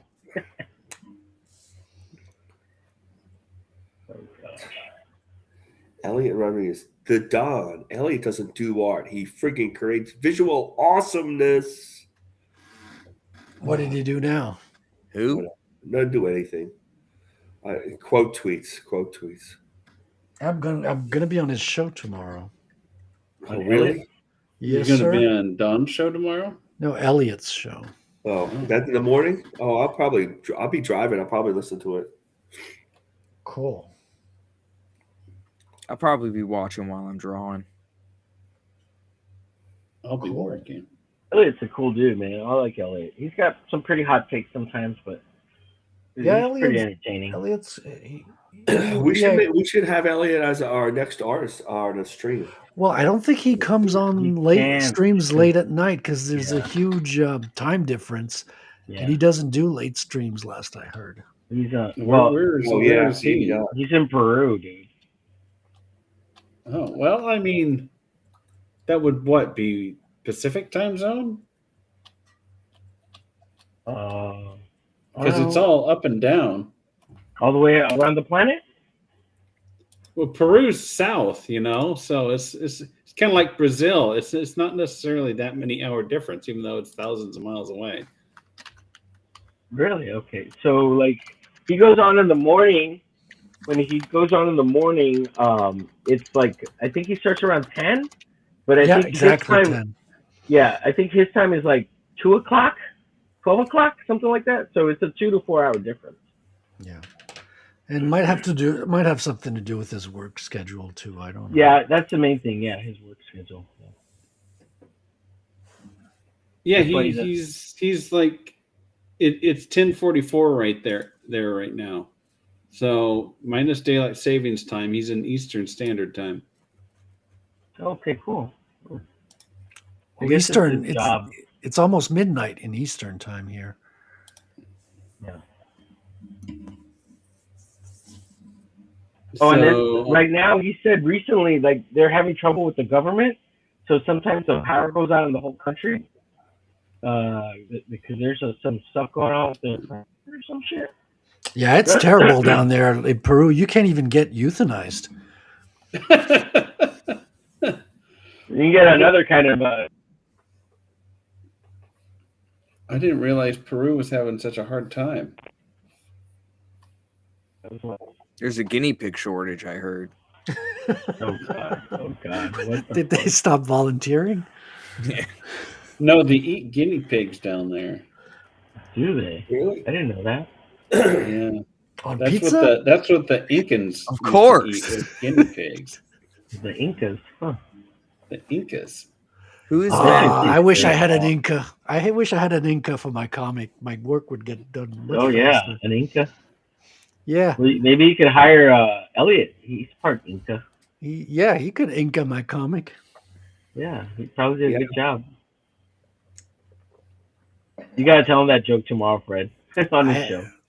Yeah, I bet it's gonna like flop and flick over his head, and he'll just change topics, and no one will get it. And then Marcus will belly laugh, and then have a car accident, and it's gonna be blamed on me. And yeah, great. Don't jinx me. It's gonna end terribly. I'm not gonna make the joke, Marcus. It's too risky now. I love when he puts his little gangster little icon up, and then you see his face, and he's like smiling, and I'm like, is that the same guy? He looks really mean, and he looks like a dangerous rapper, and then you see him on stream.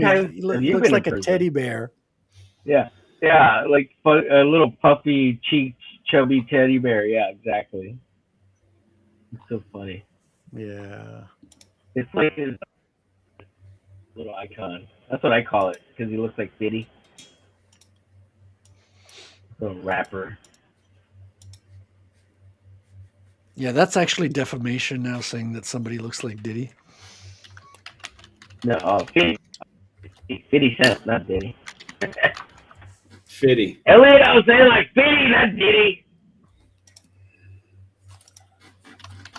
See what someone gave me the other day? The clap? Herpes? Yeah, you told us to guess. One free admission to Diddy Party. Must bring your own oil. Well, see, that's the thing that would never happen at the Diddy Party because they have their own oil. That's right. Because it's laced with GHB, allegedly. Let's see. We got a little bit of a chat going on here. Matthew, hi. How's it going? We're full, Matthew. If you lose you trying to jump on, yeah. We're full. I could hop off. I could go. I got to go to bed anyway. Yeah, we're gonna get out of here. Yeah, it's about that time. Yeah. So everyone's coming off, Matthew. You can have the stream to yourself. Yeah, Matthew, jump on the stream. It'll be your show. Just kidding. We're all getting out of here. It's late. We got 15 minutes till 3 hours. So that's how the outro plays. It'll be time. Thanks everybody for watching. Let me just go through the last of the chat. Anybody want to share anything before we go? Get out of here. I just want to share my drawing here and have people see the progress that's been made throughout the show. Sure thing, buddy. Just 1 segundo. Oh, one more look at sweet sword hand. We'll go back to you, Will, in just a bit. No, you're good.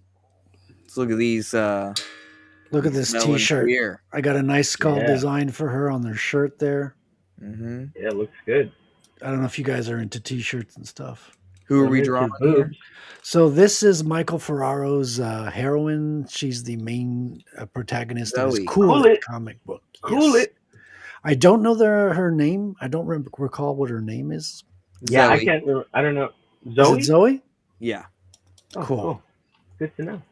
So yeah, that's her. She's got a fighting stance. She got lights in the background from the spotlights. She's about to give some fight, and you got some smoke here at the bottom to hide the feet. Well, because the feet were going to get cut off anyway. So this is actually tobacco smoke, from people smoking in the front row of the Smoking in the boys' room. Yeah. So that's it. Nice. I love the Rob Liefeld no feet. Good job. Well, they wouldn't have fit in, so I was like, I draw feet all the time, so I might as well. It's okay to not draw feet every single day. Right. Well, you did a good job of how to cope with it. How to deal with it. Yeah, this is. I drew this the other day too, because I was streaming with Michael and we were talking about Cool It. He was telling me more about what the story's about and stuff like that, and I threw together a quick Zoe of my own. Yeah, I think you need to work on your anatomy. That one arm looks way too big. Well, this scene, apparently she's in an arm wrestling competition, and she embiggens her arm with some sort of serum. Yeah. But I'm going to say this, Frederick. I'm sorry, but I clarified this with him. I'm saying, is she canonically a B cup? He said she was. Oh, jeez. Because I noticed, I'm like, because I was going to draw her like you, obviously, with a little more generous. Well, did he pay you? Are you getting paid? So fuck that. I'm drawing her cups however I fucking want to draw them. Yeah, he said she's canonically a B cup. That's his loss, not mine. Yeah, I know. He doesn't want to sell comics. Shit. Yeah, you guys already saw this earlier. I've just been working on the ground, kind of. Yeah, that's cool, some man. noise. Yeah, looks good. Looks good. Yeah, good work on the skull, by the way. I was joking earlier. He looks in a bad way, but it's a really, oh yeah, I know, really scary. The scene is it used to be fucking scary before you put a little fucking top hat on the lap.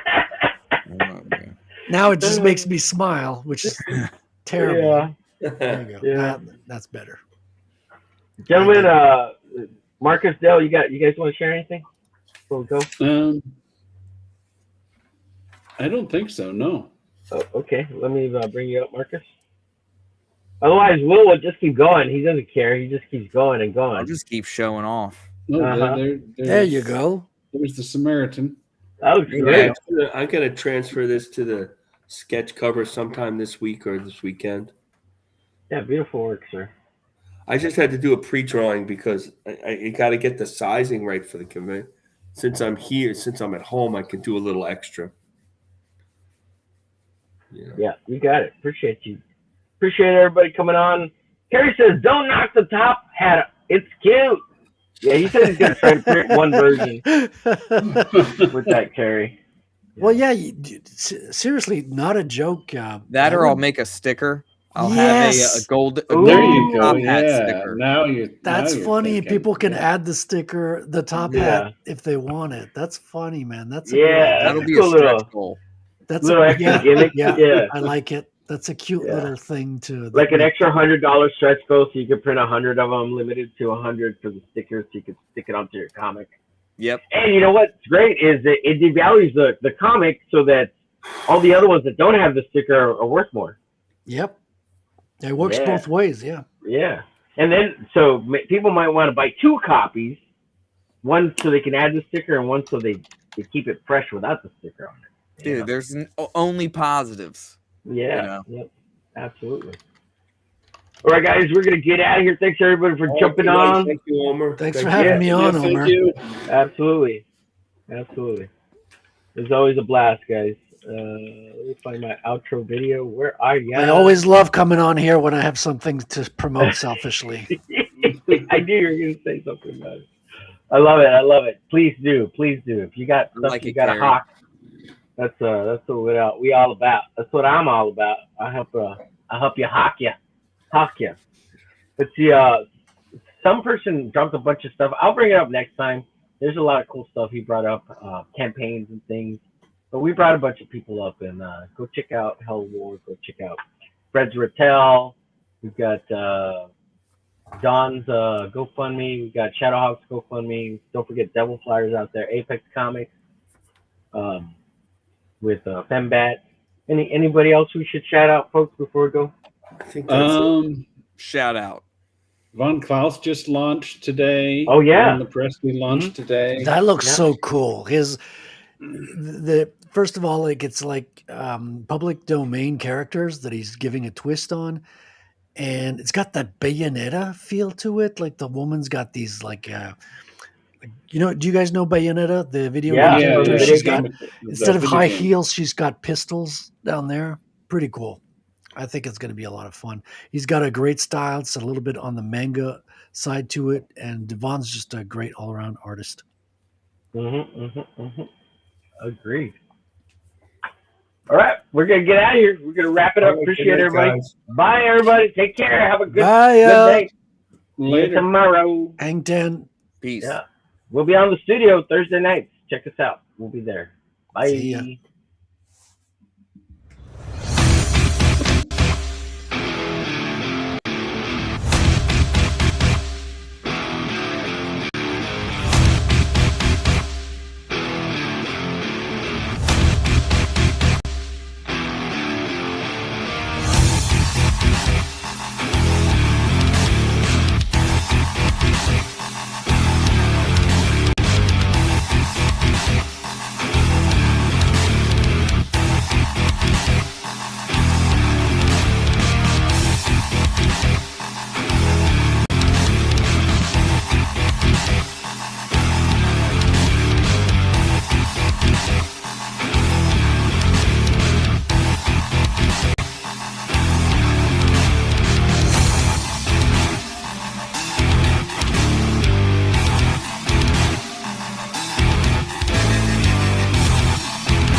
New meta. New meta. Best meta to date, I believe. Can't feel my mouse.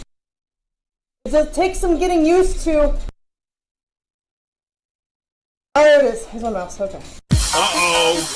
Guess what day it is? Guess what day it? Guess what day it is? Mike. Mike. What day is it, Mike? What day is it, Mike? What day? Uh-oh. It's hump day. Hump day?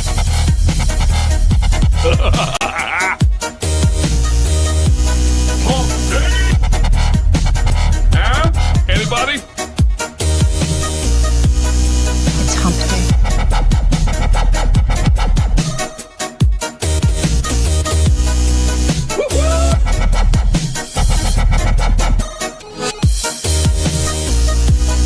Guess what day it is? I know you can hear me. Hump day. Guess what day it is? What day is it, Mike? Happier than a camel on Wednesday. Hump day. Get happy. Get on it. It's hump day. Hump day. The United States will continue to enforce our laws and secure our border. There are legal methods by which migration can and should occur. But we, as one of our priorities, will discourage illegal migration. And I believe if you come to our border, you will be turned back. I want to be clear to folks in this region who are thinking about making that dangerous trek to the United States-Mexico border. Do not come. Do not come. I'm gonna come.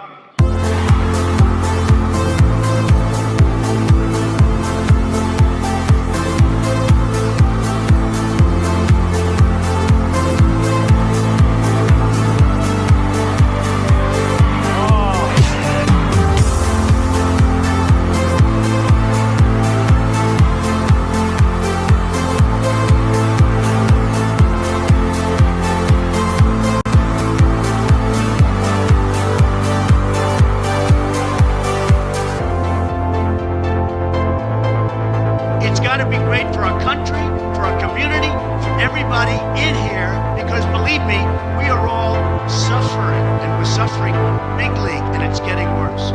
A disaster. But we, as one of our priorities, will discourage illegal migration. Wrong. And I believe if you come to our border, you will be turned back. When Mexico sends its people, they're not sending their best. I want to be clear They're not sending you. to folks in They're this not region sending who you. are thinking about They're making sending that people dangerous that trek have lots of problems. to the United And States they're bringing Mexico those border. problems with us. Do not come. Do not come. I'm gonna come. Do not come. So strong. Do not come. We have made them that way for Do not come. which is wreaking Do havoc not come. all over the world. Do not come. People are scared. Do not come. You're gonna see some real good things. I'm going to. Do not. I'm going to. Do not. I'm going to. Do not. I'm going to. Do not. I'm going to. Do not. I'm going to. Do not. I'm going to.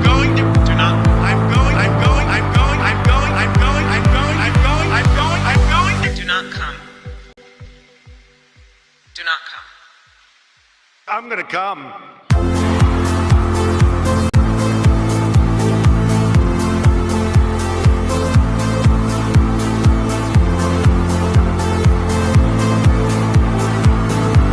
So strong.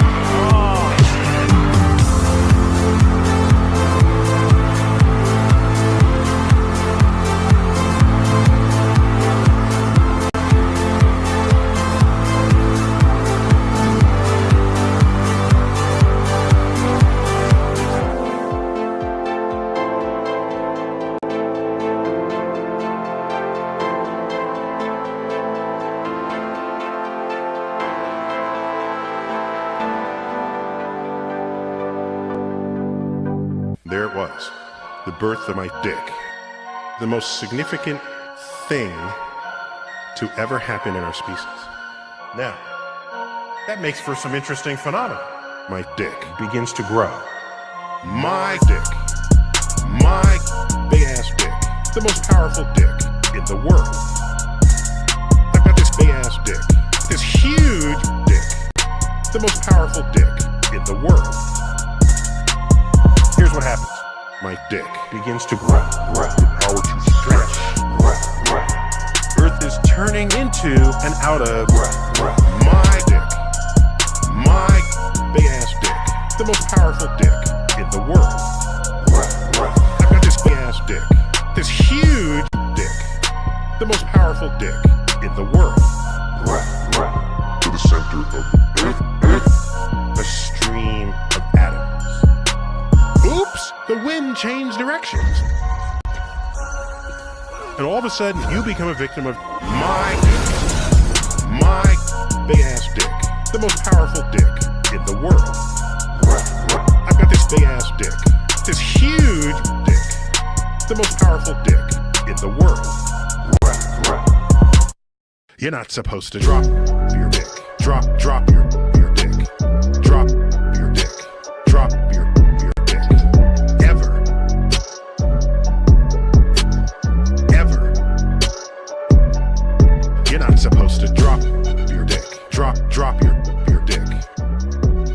Human being and I died. Big surprise, I still got the double thick thighs. French fries, I get down and gobble up. With my booty up, she be going wobble up. Here's a big duck, slide in the peanut butter. Don't sucker who actually regrets me. My mother, I kill betas with my Pornhub. Betrayer, you nothing but a hater, cloud chaser. Nah, that's my baby twitch knife. Give she a hug, with a fucking with his moonshot. Eat a baby, eat a monster. Daddy, girl. Now I take talking gone. All these sims always talking shit, yada. When you see me, what you talking about, little beast now? We're laughing cause you burnt out. Got no clout, yeah, you whip it at your ass out. Yeah, you don't, stupid or dumb. Play me like a dummy, like bitch, are you dumb? Are you dumb? Stupid or dumb? Yeah, you got your money, but you're still freaking ugly, Steve. Listen, you're not a politician. Yes, I'm a gamer. Also, taxpayer. Skeet, yada. Pass me the Dorito. Send news, nutty. Delphine, you nasty. Big Mike, Lady. See that? Excited. Boogan, Susan. Bella, I'm ready. You're boomer, I'm doomer. Guess what? You die sooner. That's pretty good. I'm thinking I died. Big surprise. I still got the double thick thighs. No lies. I get down and gobble up. With my booty up. She be going bubble up. Here's a big duck, slide in the peanut butter. Don't sucker who actually regrets me. My mother, I kill betas with my Pornhub. Betrayer, you nothing but a hater, cloud chaser. You're mad, I'm back. Big mad, he's mad, she's mad, big sad, ha, don't care, stay mad, Ooh, will buy my OnlyFans, you big Chad, little titties, big ass, and no dad, bad boy sold out, big sad, OnlyFans now to get a big bag.